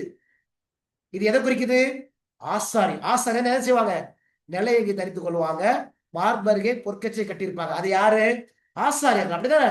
அப்ப வெளிப்படுத்தல் 1ஆம் அதிகாரம் இயேசு கிறிஸ்து யாருன்னு சொல்லுது, ஒரு ஆசாரியன். இப்ப ஆசாரியன் என்ன செய்வார் தெரியுமா? இங்க பாருங்க, இந்த வசனம் அழகான வசனம், எனக்கு பிடிச்ச வசனம். எபிரேயர் 2:15 பாருங்க. நம்முடைய பலவீனங்களை குறித்து பரிதபிக்க கூடாத பிரதான ஆசாரியர் நமக்கு இராமல். நம்ம எல்லாம் என்ன நினைச்சிட்டு இருக்கிறோம், ஆண்டவருக்கு என் சூழ்நிலையே புரியாதுப்பா, அவருக்கெல்லாம் பரிதபிக்க கூட தெரியாதுப்பா, அப்படிதான் நினைக்கிறோம். நம்முடைய பலவீனங்கள் குறித்து பரிதபிக்க கூடாத பிரதான ஆசிரியர் நமக்கு இராமல் எல்லா விதத்திலும் நம்மை போல சோதிக்கப்பட்டோம் பாவம் இல்லாதவராக இருக்கிற பிரதான ஆசிரியர் நமக்கு இருக்கிறார். இப்ப பாருங்க, அழகான வசனம் 16, ஆதலால் நாம் இரக்கத்தை பெறவும் ஏற்ற சமயத்தில் சகாயம் செய்யும் கிருபையை அடையவும் தைரியமாய் கிருபான சண்டையிலே சேர கடவும். என்ன ஒரு ஒரு அருமையான வசனங்க. நமக்கு யார் இருக்கிறா, வெளிப்படுத்தும் புத்தகம் சொல்லுது, உனக்கு ஒரு பிரதான ஆசிரியர் இருக்காருப்பா. அவர் என்ன செய்வார் தெரியுமா, அவரு ஏதோ வேற கிரகத்துல உள்ளவர் கிடையாது, அவர் உன்னை போல சோதிக்கப்பட்டவர், அவர் பரிதபிக்க உன்னுடைய சூழ்நிலையை புரிஞ்சுக்கூடிய தெய்வனப்பா. அது மாத்திரமல்ல, ஏற்ற சமயத்தில் சகாயம் செய்யும். சகாயம் என்ன தெரியுமா, இங்கிலீஷ் பைபிள்ல ஹெல்ப்னு வரும். ஹெல்ப், சகாயம் அப்படின்னா உதவி. அப்ப ஏற்ற சமயத்தில் உதவி செய்யக்கூடியவர், ஏற்ற சமயத்தில் பிரதான ஆசிரியர். பிரதான ஆசிரியருடைய வேலை என்னது, ஏற்ற சமயம், நாளைக்கு ஃபீஸ் அடைக்கணும், ஏற்ற சமயம். ஹாஸ்பிட்டல்ல இருப்போம், எங்களுக்கு ஃபீஸ் ஆபரேஷனுக்கு காசு இருக்காது, ஏற்ற சமயத்தில் சகாயம் செய்யும் கிருபையை அடைவதற்கு தைரியமாய் கிருபா சபையில போங்க. ஏன்னா நமக்கு ஒரு பிரதான ஆசாரியர் இருக்கிறார். 18ஆம் வசனம் பாருங்க, எபிரேயர் 2:18 பாருங்களேன். இந்த வசனம் எபிரேயர் 2:15-16 போட்டிருக்கிறேன்ல, அது எபிரேயர் 4 நினைக்கிறேன் இல்ல, அந்த எபிரேயர்ல 4, சரிங்களா? எபிரேயர் 4:15-16, அது மிஸ்டேக் பண்ணியிருக்கிறேன். எபிரேயர் 4:15-16, கீழே உள்ளது எபிரேயர் 2:18, கடைசி வசனம். எபிரேயர் 2:18, ஆதலால் அவர் தாமே சோதிக்கப்பட்டு பாடுபட்டதுனாலே அவர் சோதிக்கப்படுகிறவர்களுக்கு உதவி செய்ய வல்லவராக இருக்கிறார். பாத்தீங்களா, பிரதான ஆசிரியர் என்ன செய்வாராம், பிரதான ஆசிரியர். இன்னைக்கு அநேக பேர் இயேசு கிறிஸ்துவ சிலுவையிலே முடிச்சிடுறாங்க. இயேசு கிறிஸ்து சிலுவையில மரிச்சாரு அதை முடிச்சிடுறாங்க. ஆனா பிரதான ஆசிரியருடைய வேலை யாருக்கு தெரிய மாட்டேது. அவர் என்ன செய்வாராம், சோதிக்கப்படுவதற்கு உதவி செய்ய வல்லவராக இருக்கிறார். இப்ப நம்ம சிலுவையில இயேசுவின் அன்பை பார்க்கிறோம், இனிமேல் நம்ம பாவம் செய்யாம இருக்கணும். இப்ப நம்ம எங்க போகணும், பிரதான ஆசிரியர்கிட்ட போகணும். அப்ப இயேசுவின் பிரதான ஆசிரியர் வேலை முக்கியமா, முக்கியம் கிடையாதா, முக்கியம். அப்ப சோதிக்கப்படும்போது எங்க போகணும், திடீர்னு ஒரு சினிமா படம் பார்க்கறதுக்கு மனசு வருது, நாடகத்தை பார்க்கறதுக்கு மனசு வருது, எங்க போகணும், வசனம் சொல்லுது, அவர் சோதிக்கப்படுவர்களுக்கு உதவி செய்ய நல்லவரா இருக்கு. சரிங்களா? இந்த ஞாயிற்றுக்கிழமை எனக்கு லீவு கிடைச்சிச்சு. இப்ப நான் உட்கார்ந்து ஒரு சில காரியம் செஞ்சுட்டே இருந்தேன். என் மனைவி மத்தியான ஷிஃப்ட் வீட்டுக்கு போயிட்டாங்க 2 மணிக்கு. அவங்க டியூட்டிக்கு போயிட்டாங்க, சாரி 1 மணிக்கு டியூட்டிக்கு போயிட்டாங்க. நான் வீட்டில் உட்காந்து எல்லாம் பண்ணிட்டே இருக்கிறேன். சோதனைனா மாபெரும் சோதனை. தனியா இருக்கிறோம், யாருமே இல்லை. யூடியூப்ல நல்ல படம் இருக்கும், போய் படத்தை பாரு. கூகுள்ல போட ஒரு வெப்சைட் போட்டா எல்லா படத்தையும் டவுன்லோட் பண்ணி உட்காந்து பாரு. எதுக்கு இதெல்லாம் பார்த்துட்டு இருக்கிறோம்? பயங்கர சோதனை. மனசுக்குள்ள ஒரு சின்ன ஜெபம் தான், ஏசப்பா வேற எதுவுமே செய்யல. ஏன்னா நம்ம சோதனை வரும்போது சில நேரம் என்ன செய்வோம் தெரியுமா? நம்மளுடைய தாட்டை வச்சு ஜெயிக்க பார்ப்போம். இப்படி சோதனை வருதா, மைண்ட் அப்படி கொண்டு போய் இப்படி கொண்டு போய் கடைசி வரைக்கும் ஜெயிக்க முடியாது. நம்ம தாட்டை வச்சு ஜெயிக்க ஆசைப்படுவோம், முடியாது நம்மளால. ஏன்னா நம்ம என் லைஃப் நீங்க கேட்டீங்கன்னா அந்த சினிமாலாம் பயங்கர அடிமையா இருந்தோம் நம்மலாம். என் லைஃப்லாம் இந்த சினிமா கிரிக்கெட் தான் பைத்தியம், சரிங்களா? பயங்கர அடிமை. ஒரு நாள் ஷேர் பண்றேன் என்னுடைய சாட்சியை. அப்ப நம்ம எதுல பலவீனமா இருக்குமோ அதுலதான் சாத்தா என்ன செய்வான்? திருப்பி திருப்பி அதுலயே அடிப்பான், திருப்பி திருப்பி வருவான். ஃபுல்லா அந்த இருள் அப்படியே சூழ்ந்து வருது. இப்போ மனசுல ஒரு சின்ன ஜபம் தான், ஆண்டவரே என்னால முடியாதுப்பா, என் அனுபவத்துல முடியாதுப்பா, என்னுடைய முதிர்ச்சி தன்மையில முடியாது, எனக்கு இவ்வளவு வசனம் தெரிஞ்சிருக்கு, எனக்கு பலனத்தாங்க, உதவி செய்யுங்க. அவ்வளவுதான். அப்படி சின்ன ஜபம் தான், ஆண்டவரே எனக்கு எனக்கு உங்களை நான் கஷ்டப்படுத்த கூடாதுப்பா, உங்களை நான் மகிமைப்படுத்தணும், சாத்தான வச்சு உங்களை அவமானப்படுத்திடுவான், நான் உங்க பிள்ளைப்பா, நான் பாவம் செய்யக்கூடாதுப்பா அப்படின்னு ஜெபம் பண்ண. அவ்வளவுதான். நான் உங்களுக்காக நிக்கணும்பா, பரலோகமே பார்த்துட்டு இருக்குது வாழ்வின் என்ன தீர்மானம் பண்ண போறான் அப்படின்னு சொல்லிட்டு. உண்மையா பொய்யா? நம்ம எல்லாருமே சோதிக்கப்படும் போது பரலோகமே உற்று நோக்கி பார்க்குமா, என்ன தீர்மானத்தை நம்ம எடுக்க போறோம் அப்படின்னு பரலோகமே பார்க்குமா. நம்ம நினைச்சிட்டு இருக்கிறோம் யாருமே இல்லை அப்படின்னு. என் மனைவி இல்லை வீட்டுல, ஆனா அங்க யார் இருக்கிறா? அந்த வீட்டுல என்னோட தேவதூதன் இருக்கிறாங்க, பரலோகம் உற்று நோக்கி பார்க்குது, வாழ்வு என்ன செய்ய போறான். அநேக முறை விழுந்திருக்கிறோம், ஆனா அந்த முறை ஆண்டவரே உதவி செய்யுங்கப்பான்னு ஜெபம் பண்ணும்போது ஒரு பெரிய பலன் கிடைச்சிச்சு. ஆண்டவர் அந்த சோதனையை ஜெயிக்கிறதுக்கு உதவி செஞ்சார். அவர் சோதிக்கப்படுறவர்களுக்கு உதவி செய்ய வல்லவராய் இருக்கிறாரு. இதை நம்ம உணர்ந்தாதான் நம்ம எங்க போவோம்? நம்ம தேவனிடத்துல போவோம். பாருங்க, ரொம்ப முக்கியமானது. வெளிப்படுத்தல் 2ஆம் அதிகாரம். வெளிப்படுத்தல் 2ஆம் அதிகாரத்துல இயேசு நம்மை அறிந்திருக்கிறார். இங்க பாருங்களேன், ரொம்ப அழகான வசனம். இங்க பாருங்க,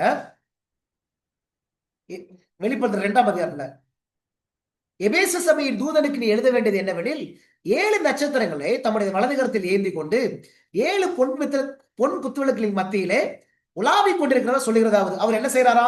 நான் அங்க ஹைலைட் பண்ணிருக்கிறேன். உலாவிக் கொண்டிருக்கிறத சொல்லுகிறதாவது, உன் கிரியைகளையும் உன் பிரயாசம். பாருங்க, எத்தனை பேர் நம்ம கஷ்டப்படுறோம் நம்ம லைஃப்ல. நான் எவ்வளவு பிரயாசப்படுறேன் ஊழியத்துக்காக, எவ்வளவு பொறுமையா இருக்கிறேன். சிலர் யோசிக்கிறீங்களா? இவ்வளவு பேரை என் மனைவிட்டு நான் பொறுமையா இருக்கிறேன். சிலர் யோசிக்கிறவா? சிலர் மனைவி யோசிப்பா, கடவுள் எவ்வளவு பொறுமையா இருக்கிறேன். இந்த வசனம் வாசிக்கும் போது எனக்கு அவ்வளவு பலனே கிடைச்சு. இதை சொல்றவர் யாரு? இயேசு கிறிஸ்து. அப்படித்தானே? அவர்தான் வலதுகர நம்முடைய 7 நட்சத்திரங்களையும் நம்முடைய வலதுகரத்தில் ஏந்தி கொண்டு 7 பொன் மத்தியிலே உலாவி கொண்டிருக்கிறவர். இங்க பாருங்களா, அவர் சொல்றாரு, உன் கிரியைகளையும் உன் பிரயாசத்தையும் உன் பொறுமையையும். இருக்குதுங்களா? அடுத்தது 3ஆவது வசனத்துல பாருங்க, நீ சகித்து கொண்டிருக்கிறதையும் பொறுமையா இருக்கிறதையும் என் நாமத்தின் நிமித்தம் இளையப்படையாமல் பிரயாசப்பட்டதையும் நான் என்ன செஞ்சுட்டு இருக்கிறேன்? அறிஞ்சிருக்கிறேன். இந்த ஒரு அனுபவம் நமக்கு இருக்குதா? நம்ம ஆண்டவர் எப்படி நல்லா புரிஞ்சு வச்சிருக்கிறோமா? நம்ம சில நேரம் சொல்றோம்ல, அவனுக்கு என்னை பத்தி தெரியவே மாட்டுது, என்ன அவங்க புரிஞ்சுக்கவே மாட்டாங்க, என்ன அவங்க அண்டர்ஸ்டாண்டே பண்ண மாட்டாங்க அப்படின்னு சில நேரம் சொல்றோமா? என்னங்கய்யா? ஆனா அவர் ஆண்டவர் சொல்றாரு, உன் கிரியை எனக்கு தெரியும்பா, உன் பிரயாசம் எனக்கு தெரியும், உன் பொறுமை எனக்கு தெரியும், நீ எப்படியெல்லாம் சகிச்சு கொண்டிருக்கிற எனக்கு தெரியும், என் நாமத்து நிமித்தம். அந்த வசனம் பாருங்க, இளைப்படையாமல் பிரயாசப்படுற. சோறு வரும்போது திரும்பி எழும்புறீங்களா? 19ஆம் வசனம் பாருங்க, உன் கிரியைகளையும் உன் அன்பையும் உன் ஊழியத்தையும் உன் விசுவாசத்தையும் உன் பொறுமையையும் நீ முன்பு செய்த கிரியைகளிலும் பின்பு செய்த கிரியைகள் அதிகமா இருக்கிறதையும் அறிந்திருக்கிற. இயேசு நம்மை அறிந்திருக்கிறார். இங்க பாருங்களேன், இந்த வசனத்தை 10 முறை படிங்க. எனக்கு இந்த வசனத்தை படிக்க படிக்க எனக்கு அவ்வளவு ஆறுதலா இருந்துச்சு. என் தேவன் என்னை எப்படிலாம் புரிஞ்சு வச்சிருக்கிறார். என்னுடைய பொறுமை அவருக்கு தெரியும், நான் இளைப்படையாமல் பிரயாசப்படுறது அவருக்கு தெரியும், என் பிரயாசம் அவருக்கு தெரியும், என் அன்பு அவருக்கு தெரியும், என் ஊழியம் அவருக்கு தெரியும், என் விசுவாசம் அவருக்கு தெரியும். நீ முன்பு செய்த கிரியைகளிலும் பின்பு செய்த கிரியைகள் அதிகமா இருக்கிறதையும் அவருக்கு தெரியும். இது போதும்பா, அவருக்கு தெரிஞ்சிச்சே, அது போதும். இந்த வசனத்தை படிக்கும் போது அவ்வளவு சந்தோஷமா இருந்துச்சு. ஆண்டவரே, நீங்க எங்களை பத்தி இவ்வளவு அறிஞ்சிருக்கிறீங்களே, நாங்க எதுக்கு கவலைப்படணும்? சில நேரங்கள்ல அவங்க புரிஞ்சுக்க மாட்டாங்களா, இவங்க புரிஞ்சுக்க மாட்டாங்களான்னு யோசிக்கிறோம். ஆனா நம்ம புரிஞ்சுக்கிறவர் ஒருத்தர் இருக்கிறாரு, நம்ம அறிஞ்சிருக்கிற தேவன் ஒருத்தர் இருக்கிறாரு. சில நேரங்கள நம்ம ஹாஸ்பிட்டல் எல்லாம் வேலை செய்வோம், சில சில இடத்துல வேலை செய்வோம். நம்ம எவ்வளவு பெயின்ஃபுல்லான எஃபர்ட் போட்டு வேலை செய்வோம், ஆனா யாருக்குமே தெரியாது. ஆனா ஆண்டவர் சொல்லாரு, ஐ நோ, உன் பிரயாசம் எனக்கு தெரியும். 2வது வசனம் அப்படித்தானே, உன் பிரயாசம் எனக்கு தெரியும், இளைப்படையாமல் பிரயாசப்பட்டதையும். சில பேர் 8 to 4 டியூட்டி அப்படின்னா அதுக்கப்புறம் வேலை செய்வாங்க, சோறு வந்தாலும் இளைப்படையாமல் வேலை செய்வாங்க. அதை கூட ஆண்டவருக்கு தெரியும், உன் பிரயாசம் எனக்கு தெரியுமா. இயேசு நம்மை அறிஞ்சிருக்கிறார். இந்த புரிதல், தேவன் இது எல்லாத்தையும் அறிஞ்சிருக்கிறார் அப்படின்னு இந்த புரிதல் வந்தாதான் நம்ம என்ன செய்வோம், நம்ம பிரயாசத்துல நம்ம என்ன செய்ய மாட்டோம், சோர்ந்து போக மாட்டோம், இளைப்படையாம நம்ம பிரயாசப்படுவோம், நம்ம பொறுமையாவே இருப்போம். நம்ம சொல்லுவோம்ல, நான் எவ்வளவு நேரம் தான் பொறுமையா இருக்கிறது, அங்க ஆண்டவர் அறிஞ்சு வச்சிருக்கிறார், உன் பொறுமையா ஆண்டவருக்கு தெரியும். சரிங்களா? அப்ப தேவன் என்ன இவ்வளவு அறிஞ்சு வச்சிருக்கும் போது இன்னும் பொறுமையா இருக்கிறது தவறு இல்லையே. சரிங்களா? அது மாத்திரம் பாருங்க. அடுத்தது நம்ம என்னென்ன குணங்களை பார்த்துட்டு வரோம், அதை நீங்க குறிச்சு வச்சிருக்கீங்களா? என்னென்ன குணங்களை பார்த்துட்டு வரோம்? இயேசு நம்மை நேசிக்கிறவர். அடுத்தது என்ன படிச்சோம்? அடுத்தது அவரை அறிந்திருக்கிறவர். அடுத்தது சோதிக்கப்படும் நேரத்தில் உதவி செய்ய வல்லவராக இருக்கக்கூடிய தெய்வம். சரிங்களா? இயேசு நம்மை அறிந்திருக்கிறார்னா என்னென்ன அறிந்திருக்கிறார், இது எல்லாம் வரும். சரிங்களா? இதுல ஞாபகம் வச்சுக்கோங்க. அது மாத்திரம் இல்ல, அடுத்து பாருங்க, என்னுடைய அன்புக்காக ஏங்குகிறவர், என் குறைகளை சொல்லுகிறவர். பாருங்க, அழகா இருக்கும். வெளிப்படுத்தல் 2:4 பாருங்க. ஆனாலும் நீ ஆதியில் கொண்டிருந்த அன்பை விட்டாய் என்று உன் பேரில் எனக்கு குறைவுண்டு. இதுல 2 காரியம் எடுத்துக்கலாம். என்னென்ன காரியம் எடுத்துக்கலாம்? நீ ஆதியில் கொண்டிருந்த அன்பை விட்டாய் அப்படின்னு என்ன அர்த்தம்? அவர் எதப்பா எதிர்பார்க்கிறாரு? என் அன்புக்காக ஏங்குறவர். நம்ம என்ன செஞ்சோம் தெரியுமா? காணிக்கை கொடுத்து சரி பண்ணி விட்டுறோம். அவர் ஏங்குறது எதுக்கு? அன்புக்கு. நம்ம என்ன செஞ்சோம் தெரியுமா? ஊழிய செஞ்சுட்டு ஆண்டவரை நேசிக்கிற, காணிக்கை கொடுத்துட்டு ஆண்டவரை நேசிக்கிற, ஒரு புது ட்ரெஸ்ஸை போட்டு ஆலயத்துக்கு போகும்போது நான் ஆண்டவரை நேசிக்கிறேன், ஆனா அன்பே இருக்காது. ஆனா இதை வச்சு நிரப்பிடுறோம் நம்ம. ஆனா அவர் எதுக்காக ஏங்குறாரு? அன்புக்காக. பேதுருட்ட கேட்டார்ல, நீ என்னை நேசிக்கிறாயா, என்னை நேசிக்கிறாயா 3 முறை கேட்டார்ல. அப்படின்னா ஆண்டவர் எதுக்காக ஏங்குறாரு? அன்புக்காக ஏங்குறாரு. அது மாத்திரமல்ல, எனக்கு நீ ஆதில் கொண்டிருந்த அன்பை விட்டாய் என்று உன் பேரில் எனக்கு குறைவிட்டு. அப்ப குறைகளையும் சொல்லுகிறவர் தான். ஆனா அதை எதுக்கு? அதையும் அன்பின் வழியாக சொல்லுகிறவர், அன்பின் வழியாக குறைகளை காண்பிப்பவர். சில நேரங்கள்ல யாராவது நம்முடைய குறைகளை சொல்லிட்டாங்கன்னா கோவம் வருதா இல்லையா? இப்ப பாருங்களேன், திடீர்னு ஒரு நாள் ஆஸ்பத்திரிக்கு போகும்போது டாக்டர் சொல்லிட்டாரு ஒரு நோயாளிட்ட, எப்பா உனக்கு கேன்சர் வந்துருச்சுப்பா, நீ கடைசி ஸ்டேஜ்ல இருக்கிற, இன்னும் 2 மாசம் தான்ப்பா அப்படின்னு. ஆனா ஒரு வருஷத்துக்கு முன்னாடியே அந்த நோய் இருக்கிறதா கண்டுபிடிச்சிட்டாங்க, அந்த குறையை கண்டுபிடிச்சிட்டாங்க. நற்செய்தியா துர்ச்செய்தியா அந்த நோயாளிக்கு? அவருக்கு துர்ச்செய்தியாக இருந்தாலும் அது ஆரம்ப சமயத்துல அதை கண்டுபிடிச்சதுனால அது என்னது, ஒரு சிறு நற்செய்தியாக அது என்ன செய்யும், இருக்கும். இப்ப நம்ம எல்லாருமே ஹாஸ்பிட்டலுக்கு போனா இன்வெஸ்டிகேஷன்ஸ் ஒண்ணு இருக்குதா இல்லையா? இன்வெஸ்டிகேஷன்ஸ்னா எதுக்கு? டெம்பரேச்சர் போட்டு செக் பண்றாங்க, பல்ஸ் செக் பண்றாங்க, ரெஸ்பிரேஷன் செக் பண்றாங்க. இதெல்லாம் எதுக்கு? நம்மளே குறைய கண்டுபிடிக்கதான். இப்போ அதெல்லாம் இல்லாம இருந்தா நம்ம உடம்புல என்ன பிரச்சனை இருக்குன்னு தெரியுமா? ஆனா எதுக்கு அதை கண்டுபிடிக்கிறாங்க? அதே ஹாஸ்பிட்டல்ல என்ன இருக்குது?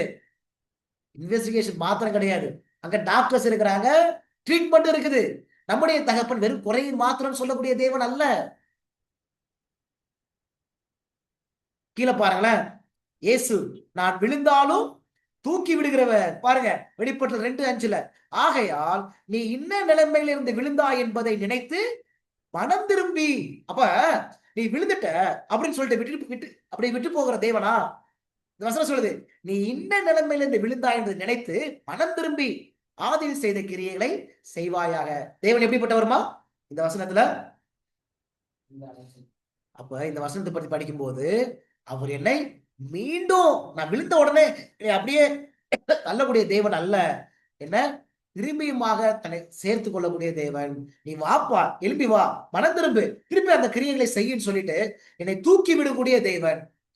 யாராவது இன்னைக்கு செய்தி கொடுக்குற யாராவது பாவத்துல நான் விழுந்துட்டேன், என்னை ஆண்டவர் நேசிக்க மாட்டான்னு நினைக்கிறீங்களா? அவர் என்ன சொல்றாரு? நீ என்ன நிலையிலிருந்து விழுந்தாய் என்பதை நினைத்து மனம் திரும்பி ஆதியில் செய்த கிரியைகளை நினை, வா, உன்னை நான் தூக்கி விடுறேன் அப்படின்னு செய்யற நம்ம தகப்பன். உளையான சேட்ல இருந்து தூக்கி விடக்கூடிய தெய்வன். நம்ம தூக்கி விடுறோமா? யாராவது விழுந்தா தூக்கி விடுறோமா? இல்ல திருப்பி அவன் எழும்பவே கூடாது அப்படின்னு தள்ளி விட்டுறோமா? ஒரு நாள் சபைக்கு வரல, அதனால அடுத்த முறை அவன் சபைக்கு வராதபடி திட்டு தீர்த்துடுறோமா? இல்ல அவனை போய் சந்திச்சு அன்பா பரவாயில்ல வாங்க அப்படின்னு சொல்லி தூக்கி தட்டி அவனை கொண்டு வர்றாமா? அது தேவனுடைய குணம், அது தேவனுடைய குணம். சரிங்களா? சரி, இதுல நீங்க என்ன செய்ய, அது மாத்திரம் இல்லைங்க பாருங்க. வெளிப்படுத்தல் 2:21 வெளிப்படுத்தல் 2:21 பாருங்களேன். அவள் மனம் திரும்பும்படியாய் அவளுக்கு தவணை கொடுத்தேன். நான் அப்ப தேவன் இயேசு கிறிஸ்து எப்படிப்பட்டவர்? நான் மனம் திரும்பும்படியாய் தவணை கொடுப்பவர். அம்மா, யாராவது தவணை கொடுக்குறோமா? என் மனைவி இன்னைக்கே திருந்திரணும், என் பிள்ளை இன்னைக்கே திருந்திரணும், நாளைக்கே திருந்திரணும், என் விசுவாசி இன்னைக்கே திருந்திரணும். அப்படி அப்படி யாரெல்லாம் சொல்றாங்களோ அவங்கெல்லாம் தேவனை இன்னும் சரியா புரிஞ்சுக்கலன்னு அர்த்தம். தேவனை சரியா புரிஞ்சுக்கலன்னு அர்த்தம். தேவனை சரியா புரிஞ்சுக்கிறவங்க பொறுமையா இருப்பாங்க. சத்தியத்தை சொல்றோம், அவங்க இன்னும் ஏத்துக்கல, இன்னும் இந்த குணத்துல அவங்க வளரலையா, தவணை கொடுப்பான். இவங்க ஜெபத்துல இருந்துட்டு பொறுமையா இருப்பான். ஏன்னா தேவன் எப்படிப்பட்டவர்? தவணை கொடுக்கிறவரு. உங்களுக்கு புரிஞ்சுக்க முடியுதுங்களா?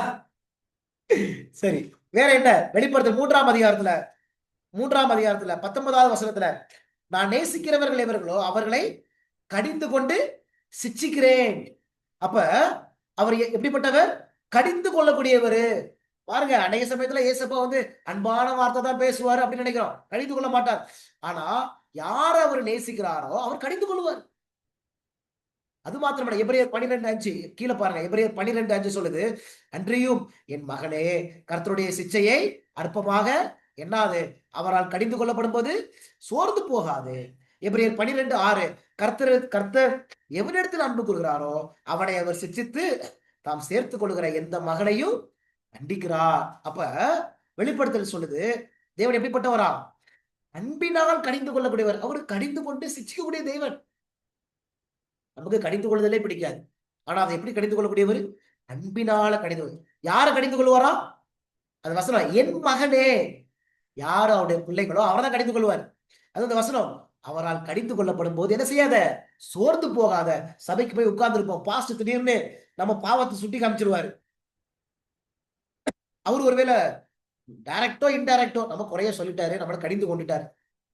ஆனா பாஸ்டர் யாரு? தேவனுடைய பிரதிநிதி, காட்ஸ் ரெப்ரசன்டேட்டிவ். அவரு சொல்றாரு அப்படின்னு சொல்லிட்டு நம்ம என்ன சொல்லக்கூடாது? சோர்ந்து போயிடக்கூடாது. இந்த வசனம் சொல்லுது. ஏன்னா அந்த பாஸ்டரை யார்? அவரு தேவனுடைய உதவியால பேசக்கூடியவங்க. அப்ப தேவன் அந்த ஊழியக்காரன் வழியாய் நம்மளை கடிந்து கொள்றாரு. அவர் கடிந்து கொள்றாரு நம்மளை நேசிக்கல என்பது அர்த்தம் கிடையாது. என்னை நேசிக்கிறதுனால கடிந்து கொள்றார், நான் அவருடைய பிள்ளைனால கடிந்து கொள்றேன். சரிங்களா? கடைசியா இது 3ஆவது பாயிண்ட் முடிச்சிருவோம்.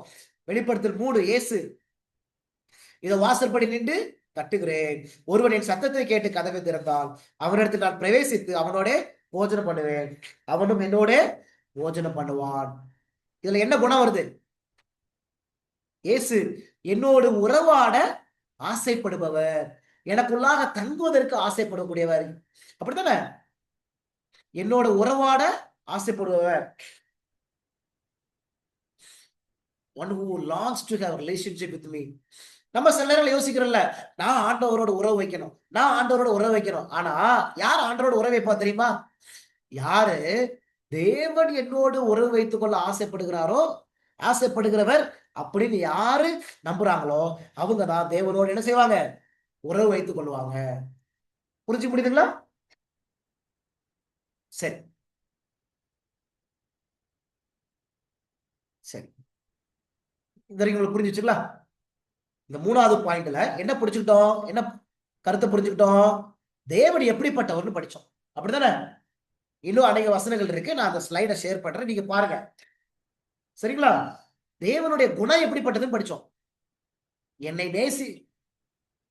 நேசிக்கிறவர், எனக்காக எதையும் செய்யக்கூடியவர், சோதிக்கப்படுவதற்கு உதவி செய்யக்கூடிய ஒரு தகப்பன், ஏற்ற சமயத்துல சகாயம் செய்யக்கூடியவர், என்னை அறிஞ்சிருக்கிறவரு. அப்படித்தானே? என்கிட்ட குறை இருக்கிறதுனால என்னை விட்டு ஓடக்கூடிய தகப்பன் அல்ல. அந்த வசனம் சொல்லுது, உலாவி கொண்டிருக்கிறவர். அப்படித்தானே? உலாவி கொண்டிருக்கிறவர் அப்படின்னா என்கிட்ட குறை இருக்குது, ஆதியில் கொண்டிருந்த அன்பை விட்டாயின்னு சொல்றாரு. குறை இருந்தாலும் ஓடி போறவரா? உலாவி கொண்டிருக்கிறவர். சரிங்களா? நம்ம தான் குறை, நம்ம குறை தெரிஞ்சாலும் நம்ம உலாவோம் அவர்கிட்ட போயிட்டு நம்ம ஓடி போயிடுவோம், வேண்டாம்ப்பா வேண்டாம்ப்பா அப்படின்னு. ஆனா குறை இருந்தாலும் நம்மோடு கூட உலாவக்கூடிய ஒரு தகப்பன். சரிங்களா? அப்ப வெளிப்படுத்தல் புஸ்தகத்துல தேவனுடைய குணத்தை படிக்க முடியுதா? இன்னைக்கு நீங்க ஒரு சின்ன கிளிம்ஸ் தான் படிச்சீங்க, நான் ஒரு 5-6 வருஷம் தான் காமிச்சேன் தேவனுடைய கேரக்டர். இப்ப இந்த குணத்தை நீங்க நைட்டு ஃபுல்லா தியானிங்க. சும்மா நடக்கும்போது தேவன் என்னை குறித்து இப்படி அறிஞ்சிருக்கிற தகப்பனா, தேவன் என் மேல இவ்வளவு அன்பு வச்சிருக்கிறாரா, என்கிட்ட குறை இருந்தா கூட என்னை விட மாட்டாரா, நான் மனம் திரும்பும்படியா தவணை கொடுக்கக்கூடிய தகப்பனா, என்னுடைய அன்புக்காக இயங்கக்கூடியவரா, என்னுடைய உறவாட ஆசைப்படுறவரா, இப்படி அவரை குறித்து தியானிங்க. அவரை குறித்து தியானிக்க என்ன ஆகும்? அவரை குறித்த சரியான புரிதல் நம்முடைய மனசுக்குள்ள வரும். இப்போ அவரை சரியா புரிந்து கொள்ள நம்ம அவர் மேல அவரை நேசிக்க ஆரம்பிச்சிருவோம். அவரை நம்ம என்ன செஞ்சிருவோம்? பழகிருவோம். புரிஞ்சு முடியுதுங்களா? அப்ப வெளிப்படுத்தல் புஸ்தகம் நம்மளை எதுக்கு வழி நடத்தும் அப்படின்னா, அவரை நம்புவதற்கும் அவரை நேசிப்பதற்கு நம்மளை வழி நடத்தும். ஆனா எப்படி வழி நடத்தும்? இப்படி நம்ம படிச்ச ஒவ்வொரு வசனத்திலையும் தேவன் எப்படிப்பட்டவர் அப்படின்னு, அவர்களுடைய குணம் எப்படிப்பட்டது அப்படின்னு நம்ம அதை கேட்ச் பண்ண அவர் மேல நமக்கு பயங்கர பைத்தியம் வந்துடும், பயங்கர பாசம் வந்துடும், விடவே மாட்டோம் நம்ம அவரை. நம்முடைய பிரச்சனை என்ன அப்படின்னா, அவர் நமக்கு தெரியவே தெரியாது, அதனால அவரை நேசிக்கவே தெரியல. சில நேரங்கள் யோசிப்போம்ல, எப்படிப்பா எனக்கு அவரை நேசிக்கவே தெரியலப்பா, சில புலம்புறமா இல்லையா? அவர் மேல அன்பே வர மாட்டுதுப்பா, கொஞ்சம் கூட வர மாட்டுதுப்பா. ஏன் வரல? அவரை எனக்கு தெரியல. அவர் மேல அன்பு வரணும் அப்படின்னா அன்பா இருக்கிறதுக்கு முயற்சி செய்யக்கூடாது. ஆண்டவரே அன்பு கொடுங்க. எதுக்கு முயற்சி, எதுக்கு ஜெபம் பண்ணணும்? ஆண்டவரே உண்மை குறித்து தெரிந்து கொள்வதற்கு உதவி செய்யும். ஒரு நபரை அதிகமாய் அறிய அவங்க மேல அன்பு வந்துடும் தானா. ஆனா நம்ம பிரச்சனை என்ன அப்படின்னா, அவர் நமக்கு தெரியவே தெரியாது. அவர் எப்படிப்பட்டவர், நமக்காக எந்த லெவலுக்கு போவாரா அப்படின்னு தெரியாதனாலதான் அவர் மேல துளி அளவு பாசம் வர மாட்டேது. இதெல்லாம் என்னுடைய ஸ்ட்ரகிள். என் வாழ்க்கையில நானு, ஆண்டவரே உங்க மேல அன்பே வர மாட்டுதப்பா, அப்பெல்லாம் புலம்பி இருக்கிற, பாசமே துளியெல்லாம் வர மாட்டுது, நீ எவ்வளவு நேசிக்கிறீங்க, ஆனா உங்க நேசிக்க எனக்கு தெரியலையே. இப்ப ஆண்டவர் சொன்னார், உனக்கு என்ன தெரியலடா, என்ன தெரிஞ்சிச்சு அப்படின்னா நீ என்ன நேசிக்காம இருக்க மாட்டேன். நான் அடிக்கடி கொடுக்குற உதாரணம் தான். அப்படியே பிள்ளைங்க இருக்கிறாங்க, நம்ம பிள்ளைங்க அவங்க அப்பா அம்மாவை நேசிக்க மாட்டாங்களா? நேசிப்பாங்க. எப்படி?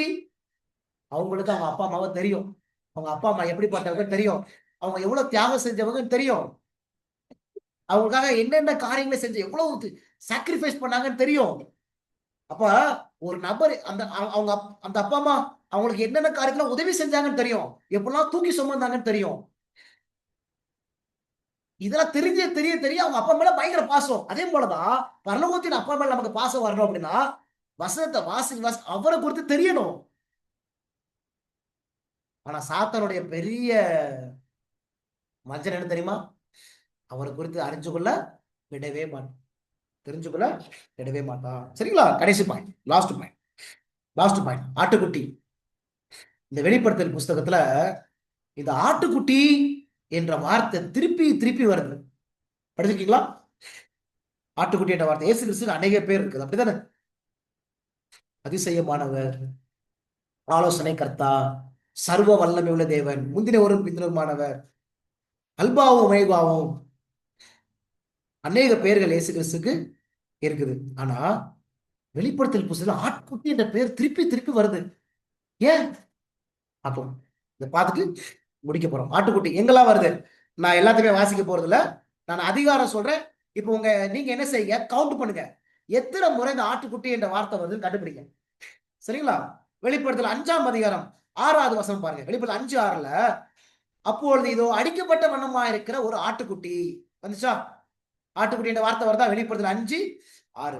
வெளிப்படுத்தல் 5ஆம் அதிகாரம் 7வது வசனம் பாருங்க. அந்த ஆட்டுக்குட்டியானவர் வந்து, ஆட்டுக்குட்டி என்ற வார்த்தை வருதா? ஆட்டுக்குட்டி. வெளிப்படுத்தல் 5ஆம் அதிகாரம் 8வது வசனத்துல பாருங்க, கடைசி பகுதி. வெளிப்படுத்தல் 5:8 ஆட்டுக்குட்டியானவருக்கு முன்பாக வணக்கமாய் விழுந்து. எத்தனை முறை வந்துருச்சு? வெளிப்படுத்தல் 5ல 6வது வசனம், 7வது வசனம், 8வது வசனம். வெளிப்படுத்தல் 5:12வது வசனம் பாருங்க.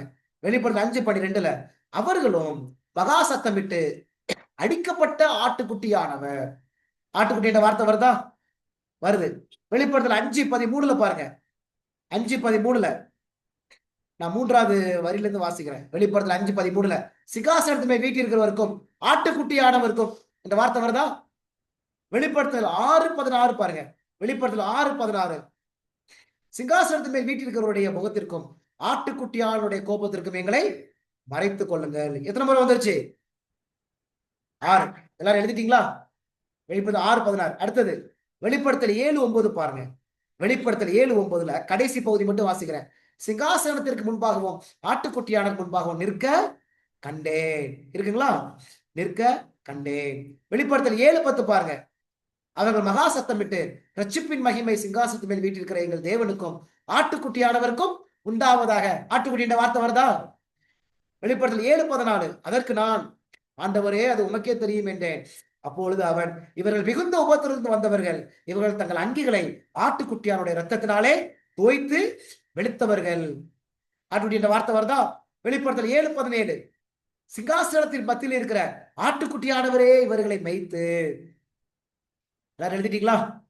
வெளிப்படுத்தல் 7:9 7ஆம் அதிகாரத்துல 9வது வசனம், 10வது வசனம், 14வது வசனம், 17வது வசனம். வெளிப்படுத்தல் 12:11 வெளிப்படுத்தல் 12:11 ஆட்டுக்குட்டியின் ரத்தத்தினாலும் தங்கள் சாட்சியின் வசனத்தினாலும் அவனை ஜெயித்தார்கள். வந்துச்சா?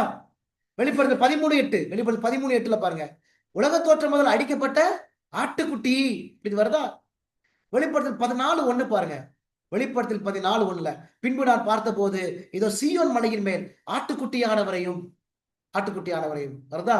வெளிப்படுத்தல் 14:4 ஸ்திரீகளால் தங்களை கரைப்படுத்தாதவர்கள் இவர்களே, கற்புள்ளவர்கள் இவர்களே, ஆட்டுக்குட்டியானவர் எங்கே போனாலும் அவரை பின்பற்றுகிறவர்கள் இவர்களே, இவர்கள் மனுஷரிலிருந்து தேவனுக்கும் ஆட்டுக்குட்டியானவருக்கும் முதற் பலனாக மீட்டுக் கொள்ளப்பட்டவர்கள். இந்த வெளிப்படுத்தல் 14:4வது வசனத்துல 2 முறை வருது. 2 டைம்ஸ். அதையும் கவுண்ட் பண்ணிக்கங்க. 2 முறை வருது, நாட் 1 டைம். வெளிப்படுத்தல் 14:4 2 முறை வருது. சரிங்களா?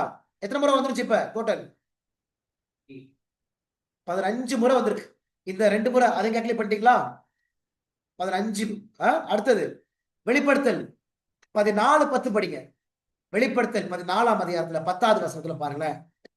பரிசுத்த தூதர்களுக்கு முன்பாகவும் ஆட்டுக்குட்டியானவருக்கு முன்பாகவும். ஆட்டுக்குட்டி என்ற வார்த்தை வந்துருச்சா? வெளிப்படுத்தல் 15:3 பாருங்க. அவர்கள் தேவனுடைய ஊழியக்காரனாகிய மோசையின் பாட்டையும் ஆட்டுக்குட்டியானவருடைய பாட்டையும் பாடி. ஆட்டுக்குட்டி வந்துருச்சா? வந்துருச்சு. வெளிப்படுத்தல் 17:14 பாருங்க. வெளிப்படுத்தல் 17:14 2 முறை வந்திருக்கு பாருங்க. 17:14 இவர்கள் ஆட்டுக்குட்டியானவருடனே யுத்தம் பண்ணுவார்கள். ஆட்டுக்குட்டியானவர் கர்த்தாதி கர்த்தரும் ராஜாதி ராஜாவுமாய் இருக்கிறபடியால். 2 முறை வந்துருச்சா? ஆட்டுக்குட்டியானவருடனே. ஆட்டுக்குட்டியான 2 முறை வந்திருக்கு. வெளிப்படுத்தல் 19:7 பாருங்க. ஆட்டுக்குட்டியானவருடைய கல்யாணம் வந்தது. ஆட்டுக்குட்டியானுடைய கல்யாணம் வந்தது. வெளிப்படுத்தல் 19:9 பாருங்க. பின்னும் அவன் என்னை நோக்கி, ஆட்டுக்குட்டியானவரின் கல்யாண விருந்துக்கு அழைக்கப்பட்டவர்கள். ஆட்டுக்குட்டி என்ற வார்த்தை வருதா? வெளிப்படுத்தல் 19:9 அடுத்தது பாருங்க. வெளிப்படுத்தல் 21:9 பாருங்க. வெளிப்படுத்தல் 21:9 பாருங்க. நீ இங்கே வா, ஆட்டுக்குட்டியானவருடைய மனைவியாக மணவாட்டியை உனக்கு காண்பிக்கிறேன். வெளிப்படுத்தல் 21:14 பாருங்க. 21:14 அவைகள் மேல் ஆட்டுக்குட்டியானவருடைய 12 அப்போஸ்தலரின் 12 நாமங்களும் பதிந்திருந்தன. வந்துச்சா? வெளிப்படுத்தல் 21:12 பாருங்க. வெளிப்படுத்தல் 21:12 சர்வ வல்லமை உள்ள தேவனாகிய கர்த்தரும் ஆட்டுக்குட்டியானவருமே அதற்கு ஆலயம். வெளிப்படுத்தல் 21:22 பாருங்க. தேவனுடைய மகிமையை அது பிரகாசித்தது. ஆட்டுக்குட்டியானவரே அதற்கு விளக்கு. வந்துச்சா? வெளிப்படுத்தல் 21:27 பாருங்க. வெளிப்படுத்தல் 21:27 ஆட்டுக்குட்டியானவரின் ஜீவ புஸ்தகத்தில் எழுதப்பட்டவர்கள் மாத்திரம் அதில் பிரவேசிப்பார்கள். வெளிப்படுத்தல் 22:1 பாருங்க. வெளிப்படுத்தல் 22:1 பாருங்க. ஆட்டுக்குட்டியானவரும் அப்படின்னு வருதா? வெளிப்படுத்தல் 22:3 பாருங்க. வெளிப்படுத்தல் 22:3 இனி ஒரு சாபமும் இராது, தேவனும் ஆட்டுக்குட்டியானவரும் இருக்கிற சிங்காசனம் அதன் மேல் இருக்கும். எத்தனை முறை? 28 29 28 முறை வந்திருக்கு. எத்தனை அதிகாரம் இருக்கு வெளிப்படுத்தல? 22 அதிகாரத்துல எத்தனை முறை ஆட்டுக்குட்டி என்ற வார்த்தை? 28 முறை. இந்த ஆட்டுக்குட்டி யாரை குறிக்கும்? யோவான் 1:29, யோவான் 1ஆம் அதிகாரம் 29ஆம் வசனத்துல இதோ யோவான் ஸ்நானகன் இயேசுவை பார்த்து சொல்லுவாரு, யோவான் 1:29, இதோ உலகத்தின் பாவங்களை சுமத்தி இருக்கிற இந்த ஆட்டுக்குட்டி யாரு? இயேசு கிறிஸ்து. பாத்தீங்களா? இப்ப சொல்லுங்க, வெளிப்படுத்தல் புஸ்தகம் இயேசு கிறிஸ்து வந்து பேசுதா இல்லையா? பேச. சரி, ஏன் இந்த பேரு, ஏன் ஆட்டுக்குட்டி என்ற பெயர் வந்து 28 முறை எதுக்கு? ஆட்டுக்குட்டி ஆட்டுக்குட்டி ஆட்டுக்குட்டி ஆட்டுக்குட்டி. பாருங்களேன், இந்த வசனத்தை பாருங்க. வெளிப்படுத்தல் 12:11. நான் இந்த வசனத்தை போட்டிருக்கிறேன். இந்த வசனத்தை முழுசா வாசிக்க போறோம். வெளிப்படுத்தல் 12:11 பாருங்களேன். ஏன் இந்த ஆட்டுக்குட்டி என்ற பெயரை பாருங்களேன். மரணம் நேரிடுகிறதா இருந்தாலும் அதற்கு தப்பும்படி தங்கள் ஜீவனையும் பாராமல் ஆட்டுக்குட்டியின் ரத்தத்தினாலும் தங்கள் சாட்சியின் வசனத்தினாலும் அவனை எப்படி ஜெயிச்சாங்கம்மா? எப்படி ஜெயிச்சாங்க? அந்த வசனம் பாருங்க. மரணம் நேரிடுகிறதா இருந்தாலும் அதற்கு தப்பும்படி தங்கள் ஜீவனையும் அவங்க பார்க்கலையா? எப்படி ஜெயிச்சாங்களா? ஆட்டுக்குட்டியின் ரத்தம். அப்படின்னா கடைசி காலத்து ஜனம் அவங்க கண்டு ஃபுல்லா எங்க இருக்கும்? சொல்லி முடிச்சிருங்க. ஆட்டுக்குட்டியின் ரத்தம். அப்படின்னா அவங்க கண்டு ஃபுல்லா எங்க இருக்கும்? சிலுவை. சிலுவை கிறிஸ்துவின் பாடுகள் மேல அவங்க கண்டு இருக்கும். அந்த வசனம் பாருங்க. மரணம் நேரிடுகிறதா இருந்தாலும் அதற்கு தப்பும்படி தங்கள் ஜீவனை கூட அவங்க பெருசா பார்க்க மாட்டாங்களாம். ஏன்னா ஆட்டுக்குட்டியின் ரத்தம். ஏன்னா இயேசுவின் உபத்திரவத்தை, இயேசுவின் பாடுகள் தான் அவங்க மனசுல, அவங்க சரீரத்துல சுமந்து கொண்டே போவாங்க. தன்னுடைய துன்பத்தை குறித்து அவங்க பெருசா யோசிக்க மாட்டாங்களா? இயேசுவின் துன்பத்தை அவங்க பெருசா யோசிப்பாங்களா? இயேசுவானவர் எனக்காகப்பட்ட பாடுகளை அவங்க பெருசா யோசிப்பாங்களா? பாருங்க, கடைசி காலத்து ஜனம்.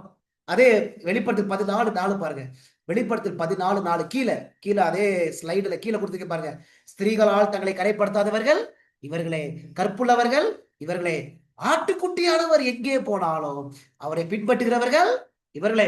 அப்ப ஆட்டுக்குட்டி இயேசுவானவர் என்னென்ன பாடுபட்டாரோ அதையெல்லாம் பின்பற்றுகிறவர்கள். அவர் எங்க போனாலும் அவங்க கண்ணு எங்கதான் இருக்கும்? அப்ப கடைசி காலத்து ஜனம் ஒரு பெரிய உபத்திரவத்தை சந்திக்க போகுது. ஜீவனுக்கே ஆபத்து வரக்கூடிய சில உபத்திரவத்தை சந்திக்க போகுது. அவங்க எப்படி ஜெயிப்பாங்க அப்படின்னா, அவங்க ஜெயித்தார்கள் வருது, அப்ப ஜெயிப்பாங்க. நமக்கு ஹோப், ஒரு நம்பிக்கை. அப்படிதானே? கடைசி காலத்து ஜனம் ஜெயிப்பாங்களாம். அவங்க தோப்பாங்க அப்படின்னு சொல்ல வரல. தேவ ஜனம் ஜெயிக்கும். அவங்க எப்படி ஜெயிக்க போறாங்கன்னா, ஆட்டுக்குட்டியின் ரத்தம். ஆட்டுக்குட்டி. இந்த ஆட்டுக்குட்டி என்ற பிக்சரு கடைசி காலத்து ஜனத்தினுடைய மனசுல போய் பதியணும்ல. அதுக்குதான் ஆண்டவர் 28 முறை சொல்லிட்டாரு. ஆட்டுக்குட்டியே பார். சரிங்களா? பாருங்களேன், 666 அப்படின்ற வார்த்தை ஒரு முறை தான் வந்திருக்குது பைபிள்ல, அந்த வெளிப்படுத்தலையே. ஆனா எத்தனை முறை 666 தானே வெளிப்படுத்தலாம். எப்பப்பா 666 குறித்து பேச போறாங்க? ஆனா 28 முறை ஆட்டுக்குட்டி குறித்து பேசுகிறார்.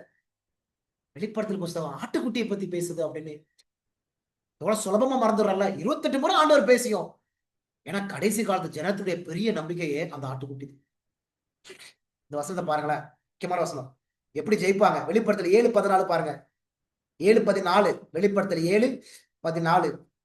அதற்கு நான், ஆண்டவனே, அது உமக்கே தெரியும் என்றேன். அப்பொழுது அவன், இவர்கள் மிகுந்த, அந்த வசனம் பாருங்க, இவர்கள் மிகுந்த உபத்திரவத்திலிருந்து வந்தவர்கள், இவர்கள் தங்கள் அங்கிகளை ஆட்டுக்குட்டியாவுடைய ரத்தத்திலே தோய்த்து எடுத்தவங்க. இவங்க எப்படி ஜெயிச்சாங்க? அந்த வசனம் பாருங்க, மிகுந்த உபத்திரவத்திலிருந்து வந்துட்டாங்களாம். எப்படிங்க ஜெயிச்சாங்க? வசனம் சொல்லுது, ஆட்டுக்குட்டியாவுடைய ரத்தத்தினால ஜெயிச்சாங்க. அப்படின்னா அவங்க கிறிஸ்துவின் பாடுகள் தான் அவங்க மனசுல எப்போதுமே இருந்துச்சு. தன்னுடைய பாடுகளை அவங்க பெருசா யோசிக்கல. கிறிஸ்துவானவர் எனக்காக எவ்வளவு பெரிய பாடுகளா பட்டார், அது அவங்க மனசுல இருந்துச்சு. பாருங்களேன். பவுல் அப்போஸ்தலன் சரித்திரத்தை படிங்களேன். 2 கொரிந்தியர் புஸ்தகத்துல 11ஆம் அதிகாரத்துல 24வது வசனம். 2 கொரிந்தியர் 11ஆம் அதிகாரம் 24ஆம் வசனத்துல பவுல் எவ்வளவு காயங்கள் உபத்திரவங்களை பட்டார் பாருங்க.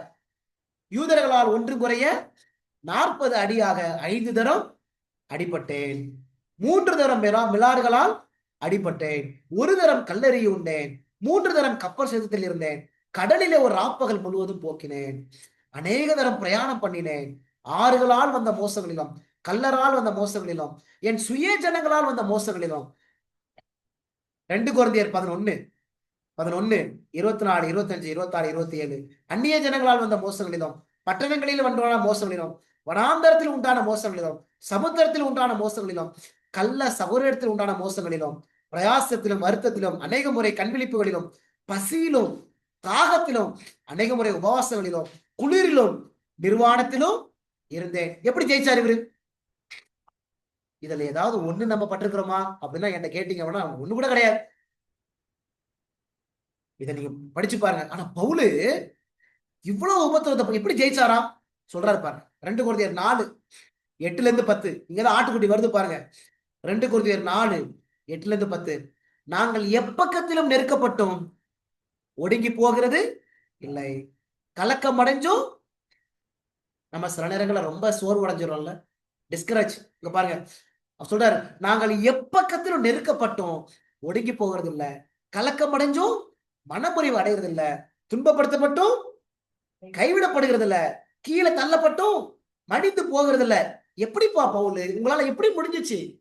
எப்பக்கத்துல நெருக்கப்பட்டு நாங்க ஒடுங்கி போகிறது இல்ல, கலக்கம் அடைஞ்ச மனமுறிவு அடைகிறது இல்ல. எப்படிப்பா பவுல் உங்களால முடிஞ்சிச்சுன்னா அவர் 10ஆம் வசனம் சொல்றாரு பாருங்க. Praise the Lord. அருமையான வசனம் பாருங்க. கர்த்தராகிய இயேசுவினுடைய ஜீவனும் எங்கள் சரீரத்திலே விளங்கும்படிக்கு இயேசுவின் மரணத்தை எப்பொழுதும் எங்களுடைய சரீரத்தில் சுமந்து திரிகிறோம். எதை சுமந்து திருந்தாங்க? அப்ப இயேசுவின் மரணம். ஆட்டுக்குட்டி, இந்த ஆட்டுக்குட்டியை அவங்க சுமந்துட்டு எப்பொழுதும் அந்த ஆட்டுக்குட்டியை அவங்க சரீரத்துல சுமந்து திரிந்ததுனாலதான் எப்பக்கத்துல அவங்க நெருக்கப்பட்டோம், அவங்க ஒழுங்கு போகல, கலக்கம் அடைஞ்சோம், மனமுறிவு அடைகிறது இல்லை. ஏன்னா அவங்க எப்பொழுதும் இயேசுவை சுமந்து போனாங்க. அவங்க இயேசுவை சுமந்துட்டு இருக்கிறதுனாலதான் அவங்களால எல்லா உபத்திரவங்களையும் அவங்களால என்ன செய்ய முடிச்சு? ஜெயிக்க முடிச்சு. அதனாலதான் இந்த பவுலுடைய அனுபவம் கடைசி காலத்துடைய ஜனத்துடைய அனுபவமா மாறணும். கடைசி காலத்து ஜனம் ஆட்டுக்குட்டியை தூக்கணும், ஆட்டுக்குட்டியை பிடிக்கணும்.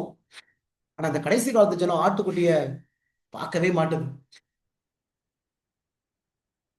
அதுக்காக தான் ஆண்டவர் இந்த ஆட்டுக்குட்டியை விட்டுருவாங்களே, அதுக்காக தான் ஆண்டவர் 28 முறை ஆட்டுக்குட்டி ஆட்டுக்குட்டி ஆட்டுக்குட்டி ஆட்டுக்குட்டின்னு சொல்லி எந்த புஸ்தகத்திலயும் அப்படி இல்லை.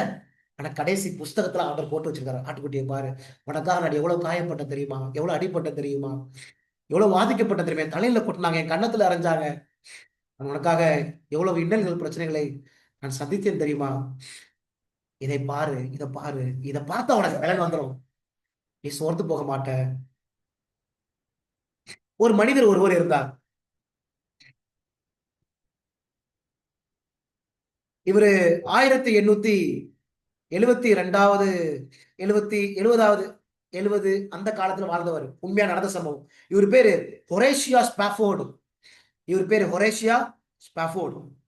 இவர் ஒரு பெரிய ஒரு வெற்றிகரமான ஒரு வழக்கறிஞர். அது மாத்திரமல்ல, இவர் ஒரு முதலீட்டாளர் அப்படின்னு சொல்லுவாங்க, ஒரு பெரிய இன்வெஸ்டர். என்ன நடந்துச்சு தெரியுமா?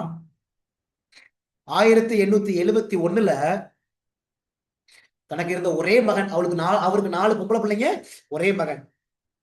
இவர் ஒரு கிறிஸ்தவர், ஹொரேஷியோ ஸ்பாஃபோர்டு. 1871 ஆண்டுல அவனுடைய ஒரே மகன் ஒரு காய்ச்சல்ல, ஒரு விஷ காய்ச்சல், அவன் செத்து போயிருவான், இறந்து போயிருவான். அவர் சிகாகோ என்ற ஒரு பகுதியில வாழ்ந்தார். அந்த சிகாகோ என்ற பகுதியில ஒரு பெரிய தீ விபத்துல எல்லா சொத்துக்களுமே அவருக்கு போயிடும். இதெல்லாம் அவரை இழந்துருவாரு. அன்பான மகன் இழந்து போயிட்டான், சொத்துக்கள் போயிடும். ஆனா வெற்றிகரமான ஒரு வழக்கறிஞராக இருந்தவர், இன்வெஸ்டர், பல தொழில்கள்ல முதலீட்டாளர், அவர் எல்லாமே போயிருச்சு. குடும்பம் ரொம்ப கலக்கத்துல இருந்தாங்க. இப்ப அவங்க மனைவி மற்றும் 4 சின்ன குழந்தைங்க அங்க போட்டு அந்த பேர் இருக்கு பாருங்க, ஆனி, மேகி, பெஸ்ஸி, டனிட்டா. அவங்க 4 பேர், உங்க மனைவி எல்லாரும் நீங்க என்ன செய்ய, இங்கிலாந்துக்கு நீங்க போங்க. அங்க போயிட்டு நீங்க கொஞ்சம் ஃப்ரெஷ் அப் ஆங்க. இதே யோசிச்சுட்டு இருக்கீங்க, சோகமா இருக்கிறீங்க, கொஞ்சம் புத்துணர்ச்சி போயிட்டு நீங்க வாங்க அப்படின்னு சொல்லிட்டு அவரை அனுப்புனாராம். ஆனா என்னாச்சு தெரியுமா? இங்கிலாந்துக்கு கப்பல்ல அனுப்புனாராம். கப்பல் வந்து அட்லாண்டிக், அந்த ஓஷன், அந்த இடத்துக்கு போகும்போது அங்க என்னாச்சு அப்படின்னா, ஒரு பெரிய கடல்ல ஒரு பெரிய விபத்து ஆகி அந்த கப்பல் ஒரு பெரிய ஆபத்தை சந்திச்சு தன்னுடைய 4 சின்ன பிள்ளைங்களும் குமாரத்திகளும் இறந்து போயிடுவாங்க. இறந்து போன இந்த செய்தி ஒரேஷியோ ஸ்பாஃபோர்டுக்கு வந்து போகுது. அவங்க மனைவி ஒரு செய்தி அனுப்புறாங்க. என்ன செய்தி அனுப்புறாங்க அப்படின்னா, தனியாக காப்பாற்றப்பட்டேன், ஐ அலோன் சேவ்டு, நான் மாத்திரம்தான் காப்பாற்றப்பட்டேன், ஐ அலோன், நான் தனியாக காப்பாற்றப்பட்டேன்னு ஒரு செய்தி அனுப்புறாங்க. உடனே இப்ப மனைவி துக்கத்துல இருக்கிறாங்கல்ல, இந்த மனைவிக்கு ஆறுதல் செய்ய வேண்டும் என்று சொல்லிட்டு அவர் வேகமா அவர் பயணிக்கிறாரு. இப்ப இவங்க மனைவி இன்னொரு கப்பல்ல பயணப்பட்டு அவங்க இங்கிலாந்துக்கு போயிருவாங்க. இப்ப இவங்க மனைவி இங்கிலாந்து சந்திப்பதற்கு இவரு கப்பல்ல போறாரு. கப்பல்ல போகும்போது அந்த இவரும் அதே வழியில தான் போறாரு. இப்ப அந்த குழந்தைங்க இறந்தாங்கல்ல, இந்த இடத்துக்கு வராரு. அந்த இடத்துக்கு வரும்போது அங்க இருந்த மாலுமி சொல்றாரு, இங்கதான் அந்த விபத்து நடந்துச்சு அப்படின்னு. அவரால் தாங்கவே முடியல. அந்த சமயத்துல போய் ஆண்டவர்கிட்ட போய் ஜெபம் பண்றாரு. ஜெபம் பண்ணும்போது ஒரு பாட்டு எழுதுறாரு. என்ன பாட்டு தெரியுமா? என்ன பாட்டு? நம்ம இது இங்கிலீஷ்ல ஒரு பாட்டு வரும், when peace like a river attendeth my way, it is well in the soul. Tamil அந்த பாட்டை நான் போட்டிருக்கேன் பாருங்களேன்.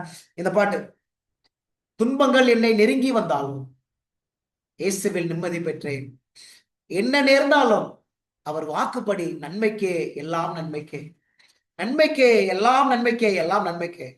சாத்தான் என்னை சோதிக்க வந்த போதும் உம் வார்த்தையால் வெற்றி அடைவேன், இயேசு எனக்காய் சிந்திய இரத்தத்தால் எனக்கு வெற்றியே வெற்றியே. என் பாவங்கள் சிவரேண்டி இருந்தாலும் இயேசுவின் திரு இரத்தத்தால் பஞ்சே போல் மிக வெண்மையாகி விடுவேன். தோத்திரம் தோத்திரம் இயேசுவே. மேகங்கள் சால்வை போல் உருண்டோடிரும், எக்காலம் தொழித்திடவே மீட்பர் என்னை அழைக்க வந்திடுவார். It is well with my soul. நன்மைக்கே எல்லாம் என் ஆத்மாவுக்கும் நன்மைக்கே அப்படின்னு சொல்லி அவர் அழகான ஒரு பாட்டை பாடுவார். இன்னைக்கு கூட நம்முடைய சபையில அந்த பாட்டை பாடுறோம். It is well with my soul. புயல் போல பிரச்சனைகள் வாழ்க்கையில வந்தாலும் இயேசுவானவர் எனக்காக ரத்தம் சிந்திருக்கிறாரு, எல்லாம் எனக்கு நன்மைக்கே. அப்ப அவர் இந்த பாட்டை எழுதினாரு. எப்ப இந்த பாட்டை எழுதினாரு? அவங்களுடைய சொத்து எல்லாம் போயிடுச்சு, பசங்க போயிட்டாங்க, 4 அருமையான குழந்தைங்க போயிருவாங்க, மனைவி மாத்திரம் தனியா இருக்கிறாங்க. பிரயாணப்படும் போது இந்த பாட்டு எழுத நான் யோசிச்சு பார்த்தேன், எப்படிப்பா இவரால் முடிஞ்சிச்சு? இந்த பாட்டு எழுத இவரால் எப்படி முடிஞ்சிச்சு? ஒரு மேற்கோள் சொல்றாரு. என்ன சொல்றாரு அப்படின்னா, இங்கிலீஷ்ல நான் போட்டுக்கிறேன், சாத்தான் தாக்கினாலும் சோதனைகள் வந்தாலும் இந்த ஆசீர்வதிக்கப்பட்ட நிச்சயம்தான் என்னை ஆள கடவது. என்ன என்ன நிச்சயம்? கிறிஸ்து என் உதவியற்ற என் பலவீன நிலையை நினைத்து என் ஆத்மாவுக்காக தமது ரத்தத்தையே சிந்திருக்கிறார். எது அவருக்கு பலனை கொடுத்துச்சுன்னா, நான் ஒரு குப்பை, நான் ஒரு பலவீனமானவன், எனக்காக ஒருத்தர் வந்து ரத்தம் சிந்திருக்கிறாரே, அந்த ஒரு பெரிய சாத்தான் என்ன தாக்குனாலும் என்னை நான் கிறிஸ்துவுக்காக என் ஆத்மாவுக்கு நன்மையே. அவர் இன்னொரு அழகான ஒரு மேற்கோள் சொல்வார். என்ன சொல்வார்னா, I am glad to be able to trust my Lord when it cost me something. என்ன சொல்றார் அப்படின்னா, நான் துன்பப்பட்ட நாட்களில, நான் கவலையடைந்த சூழ்நிலையில, என் வாழ்க்கையில துயர சூழ்ந்த நேரத்துல நான் அவரை நம்புவதற்கு எனக்கு பலனை கொடுத்தாரு, அதுக்காக நான் மகிழ்ச்சி அடைகிறேன் அப்படின்னு சொல்லி அவர் சொன்னார். இந்த மாதிரி சூழ்நிலையில ஆண்டவரை நம்புவது சுலபமான ஒரு காரியம் கிடையாது. ஆனா அவர் சொல்றாரு, என் ஆண்டவர் எனக்கு பலனை கொடுத்தாரு, அந்த சூழ்நிலையும் அவரை நம்புவதற்கு எனக்கு பலனை கொடுத்தாரு, அதற்காக நான் என்ன செய்யறேன்? மகிழ்ச்சி அடைகிறேன். எப்படி ஜெயிக்க முடிஞ்சு? ஆட்டுக்குட்டி கிறிஸ்துவின் ரத்தம் எனக்காக, என் பலவீனமான சூழ்நிலையில எனக்காக அவரு மறிச்சிருக்கிறாரே. 2 வசனத்தை வாசித்து முடிக்க போறோம். நீதிமொழிகள் 29:18 வசனம். நீதிமொழிகள் 29:18. தீர்க்க தரிசனம் இல்லாத இடத்தில் ஜனங்கள் சீர்கெட்டு போவார்கள். இந்த வசனத்தை கொஞ்சம் ஆப்போசிட்ல போடுங்க. தீர்க்க தரிசனம் இல்லாத இடத்தில் ஜனங்கள் வசனம் என்ன சொல்லுது? சீர்கெட்டு போவார்கள். அப்படின்னா தீர்க்க தரிசனம் இருந்த இடத்தில் என்ன நடக்கும்? தீர்க்க தரிசனம் இல்லாத இடத்தில் ஜனங்கள் சீர்கெட்டு போயிருவாங்க. ஆனா தீர்க்க தரிசனம் இருந்த இடத்தில் ஜனங்கள் அவங்க வாழ்க்கையில சீர்திருத்தம் நடக்கும். இந்த தானியேல் வெளிப்படுத்தல் ஆராய்ச்சி எதுக்கு தெரியுங்களா? தீர்க்க தரிசனத்தை ஆண்டவர் கொடுக்கிறார். ஆட்டுக்குட்டியை பிடிப்பா ஏன்னா உன் வாழ்க்கையில ஒரு சீர்திருத்தம் நடக்கும் என்பதை தேவன் நமக்கு என்ன செய்றாரு சொல்வதற்கு விரும்புகிறார். கடைசியான வசனம் 2 பேதுரு 1வது அதிகாரம் 19வது வசனம். அதிக உறுதியான தீர்க்க தரிசன வசனமும் நமக்கு உண்டு. பொழுது விடிந்து உங்கள் இருதயங்களில் உதிக்கும் அளவும் இருளுள்ள ஸ்தலத்தில் பிரகாசிக்கின்ற விளக்கை வசனத்தை கவனித்திருப்பது இருக்கும். இப்ப இந்த தீர்க்க தரிசன வசனத்தை நம்ம கவனிச்சோம், உறுதியான தீர்க்க தரிசன வசனத்தை நம்ம கவனிச்சோம், என்ன நடக்கும்? பொழுது விடிந்து விடிவெள்ளி உங்கள் இருதயத்துல உதிக்கும். யாருங்க அந்த விடிவெள்ளி? நம்ம படிச்சோம். அந்த விடிவெள்ளி 22ஆம் அதிகாரத்துல வெளிப்படுத்தல் 22:16 அந்த விடிவெளி யாரு? இயேசு கிறிஸ்து. அப்ப இந்த தீர்க்க தரிசன வசனங்களை, உறுதியான தீர்க்க தரிசன வசனங்களை கவனிக்கும் போது யார் நம்ம இருதயத்துல உதிப்பாங்களாம்? இயேசு கிறிஸ்துவானவர் நம்ம இருதயங்களை உதிப்பாங்களாம். அப்ப இந்த ஆட்டுக்குட்டிய நம்ம ஆட்டுக்குட்டியானவரை நாளுக்கு நாள் பிடிக்க கிறிஸ்துவானவர் நமக்குள்ளாக என்ன செய்வாங்க? உதிப்பாரு. நமக்குள்ளாக என்ன செய்வாரு? தங்குவாரு. சரி, வெளிப்படுத்தல் ஆராய்ச்சியினுடைய பெரிய நோக்கமே நம்ம கூட என்ன செய்யணும்? தங்கணும். அப்ப கிறிஸ்துவான நம்ம கூட தங்க வேண்டும் என்று சொன்னார். ஆட்டுக்குட்டியை நம்ம என்ன செய்யணும்? பிடிக்கணும். ஆட்டுக்குட்டி எப்படி பிடிக்கிறது? ஒவ்வொரு நாளும் ஆட்டுக்குட்டியை நம்ம அறிந்து கொள்ளணும். அவர் எப்படிப்பட்டவர், அவர் எனக்காக என்னென்னலாம் செய்கிறாரு, அதை அறிந்து கொள்ள அந்த உறுதியான தீர்க்க தரிசன வசனங்கள் வழியாய் கிறிஸ்துவானவர் நமக்குள்ளாய் உதிப்பாரு. நாமும் கூட மரணம் நேரிடுகிறதா இருந்தாலும் ஜீவனையும் பாராம, எப்படி அவங்க ஆட்டுக்குட்டியின் ரத்தத்தினால பிசாசை ஜெயிச்சாங்களோ, நாமும் ஜெயிக்கொள்கிற அனுபவத்துக்களாய் கடந்து போவோம். கர்த்தர் நமக்கு என்ன செய்வாங்க? உதவி செய்வாராக. ஆமென். ஜெபம் பண்ணலாமா? எங்கள் அன்பின் தகப்பனே, இந்த நாளில நீங்க எங்களோட பேசின கிருபைக்காக உமக்கு நாங்கள் நன்றி செலுத்துகிறோம். ஆண்டவரே, இந்த வெளிப்படுத்தல் தீர்க்கதரிசன புஸ்தகம் எவ்வளவு முக்கியமான புஸ்தகம். அது கிறிஸ்துவை வெளிப்படுத்துகிற புஸ்தகம் என்பதை நாங்கள் புரிந்து கொள்ள கர்த்தாவே இந்த நாளில எங்களுக்கு உதவி செய்ததுக்காக ஸ்தோத்திரம். அந்த ஆட்டுக்குட்டியை நாங்கள் பார்க்கணும். ஆண்டவரே, பவுலுடைய ஒரே நம்பிக்கை கிறிஸ்துவின் மரணத்தை எப்பொழுதும் சுமந்து கொண்டார். ஆண்டவர், அதே போல நாங்களும் கிறிஸ்துவின் மரணத்தை, கிறிஸ்துவானவர் எங்களுக்காகப்பட்ட பாடுகளை எப்பொழுதும் நாங்கள் சுமக்க கர்த்தர் எங்களுக்கு உதவி செய்யும். நாங்கள் எப்பக்கத்தில் நெருக்கப்பட்டாலும் நாங்கள் மடிந்து போயிடக்கூடாதுப்பா. எப்பக்கத்திலும் நாங்கள் ஆண்டவரே கலக்கங்கள் எங்களை சூழ்ந்தாலும் நாங்கள் மனமுறிவு அடையவே கூடாது. ஆண்டவரே, அதற்கு எங்களுக்கு நம்பிக்கையே கிறிஸ்துவனுடைய இந்த மரணம் தான், அந்த ஆட்டுக்குட்டி தான். ஆண்டவரே, 28 முறை ஆட்டுக்குட்டி என்ற வார்த்தையை நீர் வெளிப்படுத்தும் புத்தகத்திலே வைத்திருக்கிறீர்களுடைய கண்கள் அதை பார்க்க உதவி செய்யும். இந்த ஆட்டுக்குட்டியின் அனுபவத்தை எங்களுக்கு நீர் தாரும். ஆண்டவரே, நாங்கள் ஒவ்வொருவரும் எங்க கிறிஸ்தவ வாழ்க்கையில உபத்திரத்திலே சோர்ந்து போகிறோம். பிரச்சனைகள் வரும்போது சோர்ந்து போகிறோம். ஆனால் கிறிஸ்துவாளர் எங்களுக்கு பட்ட பாடுகளை நாங்கள் பார்க்கும் பொழுது எங்களுக்கு உற்சாகமும், அந்த ஸ்பாஃபோர்டு அவருக்கு இருந்த உற்சாகம் எங்களுக்கும் கிடைக்கும் என்பதை நாங்கள் பார்த்தோம். ஆண்டவரே, எங்கள் தகப்பனே, எங்களுக்கு அந்த அனுபவத்தை எங்களுக்கு தான். நாங்கள் ஒவ்வொருவரும் இந்த தீர்க்க தரிசன வசனங்களை, நாங்கள் அதிக உறுதியான தரிசன வசனங்களை கவனிப்பதற்கு உதவி செய்யும். இதை கவனிக்கும் போது கிறிஸ்தியங்களை உதிக்கணும். ஆண்டவரே, தீர்க்க தரிசன வசனங்களை நாங்கள் மிகவும் ஜாக்கிரதையாய் முழங்காலை நின்று ஜெபத்தோடு கவனித்து இயேசுவை நாளுக்கு நாள் அங்கு ருசித்து பார்க்க கர்த்தர் எங்களுக்கு உதவி செய்யும். இந்த கூட்டத்தில் கலந்து கொண்ட ஒவ்வொரு பிள்ளைகளையும் கர்த்தர் ஆசீர்வதிங்க. எங்களுடைய பெரிய ஆசீர்வாதமே ஏசப்பா தான்ப்பா. இயேசுதான் அந்த ஆசீர்வாதம். அந்த இயேசுவாளர் எங்க உள்ளத்திலே உதிக்கட்டும், அவர் எங்க உள்ளத்திலே தங்கட்டும். அந்த ஆசீர்வாதத்தை எங்க ஒவ்வொருவருக்கும் தாரும். நாங்கள் ஒருவரும் கூட கிறிஸ்துவின் ஆசீர்வாதத்தை நாங்கள் பெற்றுக்கொள்ள தவறாதபடி கிறிஸ்துவின் ஆசீர்வாதத்தை பெற்றுக்கொள்ள கர்த்தர் எங்களுக்கு உதவி செய்ய வேண்டுமாய் நாங்கள் ஜெபிக்கிறோம். ஆண்டவரே, உங்களுடைய மிகப்பெரிய கிருபை தொடர்ந்து எங்களோட கூட இருக்கட்டும். ஒவ்வொரு செவ்வாய்க்கிழமையும் நாங்கள் இதை தொடர்ந்து படிக்க கர்த்தருடைய கிருபை எங்களுக்கு அனுக்கிரகம் செய்ய வேண்டுமாய் இயேசுவின் நாமத்தினாலே ஜெபிக்கிறோம் நல்ல பிதாவே. ஆமென். என் ஆத்துமாவே கர்த்தரை ஸ்தோத்திரி, என் முழுவதுமே நாமத்தை ஸ்தோத்திரி. என் ஆத்துமாவே கர்த்தரை ஸ்தோத்திரி, அவர் செய்த சகல உபகாரங்களுக்காக. ஆமென்.